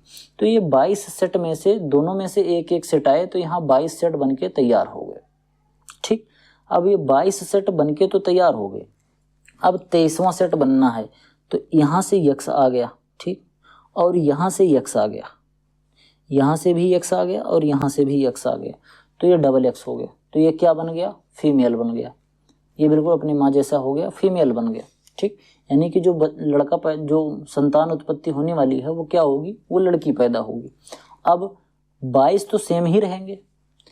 अगर मान लो यहाँ से माता से एक्स आ गया और पिता से एक्स ना आके वाई आ गया, तो ये एक्स वाई बन गया, तो ये पिता जैसा बन गया। पिता में भी एक्स वाई था, इसमें भी, तो ये लड़का बन गया। समझ पा रहे हो? तो अगर डबल एक्स होगा, 23वां जोड़ा अगर डबल एक्स हो गया यानी एक्स एक्स क्रोमोसोम हो गया, तो वो क्या बन जाएगा? फीमेल बन जाएगा, लड़की बन जाएगा। और अगर 23वां जोड़ा एक्स वाई हो गया तो वो पिता बन जाएगा, सॉरी मतलब लड़का हो जाएगा। समझ पा रहे हो? इस तरीके से कार्योटाइप का अध्ययन किया जाता है एक तरीके से समझने के लिए। और जब इसको हम एक कंप्लीट सेट बनाते हैं क्रोमोसोम का एक सेल में, उसको ऑर्गेनाइज करते हैं, उनके शेप, साइज और नंबर, तो उसको क्रोमोसोम बोलते हैं। जब इसको हम समझने के लिए डायग्राम बना लेते हैं, ये जो डायग्राम मैंने आपको बना के समझाया, इसी को बोलते हैं एडियोग्राम। अब ये एप्लीकेशन ऑफ कार्योटाइप और एडियोग्राम, इसका एप्लीकेशन क्या है? अब ध्यान से समझो कि जो मैंने बताया, समझाया, उसका एप्लीकेशन क्या था। सबसे पहला तो ये था identifying gene anomalies, gene anomalies को आइडेंटिफाई करना। जैसे डाउन सिंड्रोम, कई बार ऐसा होता है कि कुछ ऐसे डिजीज होती हैं जो कि जीन में चलती हैं, वो जीन ट्रांसफर होगा तो बच्चे में पहुंच जाएगा और बच्चे में वो बीमारी हो जाएगी। तो अगर हम कार्योटाइप और एडियोग्राम को अच्छे से समझ पाएंगे तो ये भी जान पाएंगे कि कौन से जीन में बीमारी है, उस जीन को हम रिप्लेस कर देंगे। जैसे ध्यान से समझना, मान लो कि ये 13वां जोड़ा है, ठीक। अब 13वें जोड़ा का, ये 13वें जोड़े में 2 हैं, एक और एक ही 2, मैंने 13वें को यहाँ बाहर निकाल लिया है। अब हमको पता चल रहा है कि ये वाले में बीमारी है, ठीक। अब क्योंकि नेचुरल सिलेक्शन होगा और यहाँ पर जो 13, ये फादर वाला जो 13वां है, इसको मैंने निकाल लिया और मदर वाला भी 13 वाला निकाल लिया।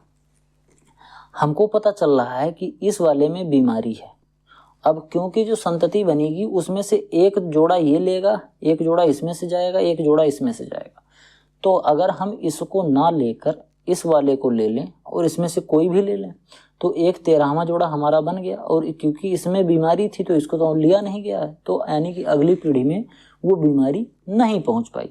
तो एक तरीके से आइडेंटिफाइंग ऑफ जेनेटिक एनोमलीज समझ पाते हैं। इसके बाद studying evolution relationship and genetic diversity भी हम अच्छे से कर पाते हैं। और mapping genetics and diagnosis chromosomal disorder जो होता है, इनको भी हम अच्छे से समझ पाते हैं। तो यही होता है कार्योटाइप और एडियोग्राम का एक अच्छा सा यूज। काफ़ी लंबा लेक्चर था, आई होप आपको अच्छे से समझ में आया होगा। अगर आपको अच्छे से समझ में आ गया है तो वीडियो को लाइक करें। आपका जो भी सुझाव है कमेंट बॉक्स में ज़रूर लिखें।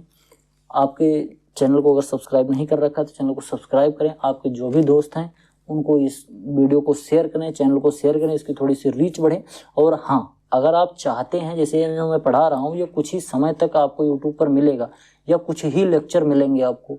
अगर आपको कंप्लीट लेक्चर पढ़ना है, देखना है, समझना है तो आपको केवल और केवल परचेज करना पड़ेगा, वो भी 500 रुपये देकर। परचेज करिए और अच्छे से डिटेल में पढ़िए। ये तो मैंने समझो ऐसे एक डेमो था जो कि मैंने अपलोड किया। डिटेल में पढ़ना है तो आपको कोर्स खरीदना पड़ेगा। मिलते हैं किसी दूसरी वीडियो में, तब तक के लिए इजाज़त दीजिए। धन्यवाद।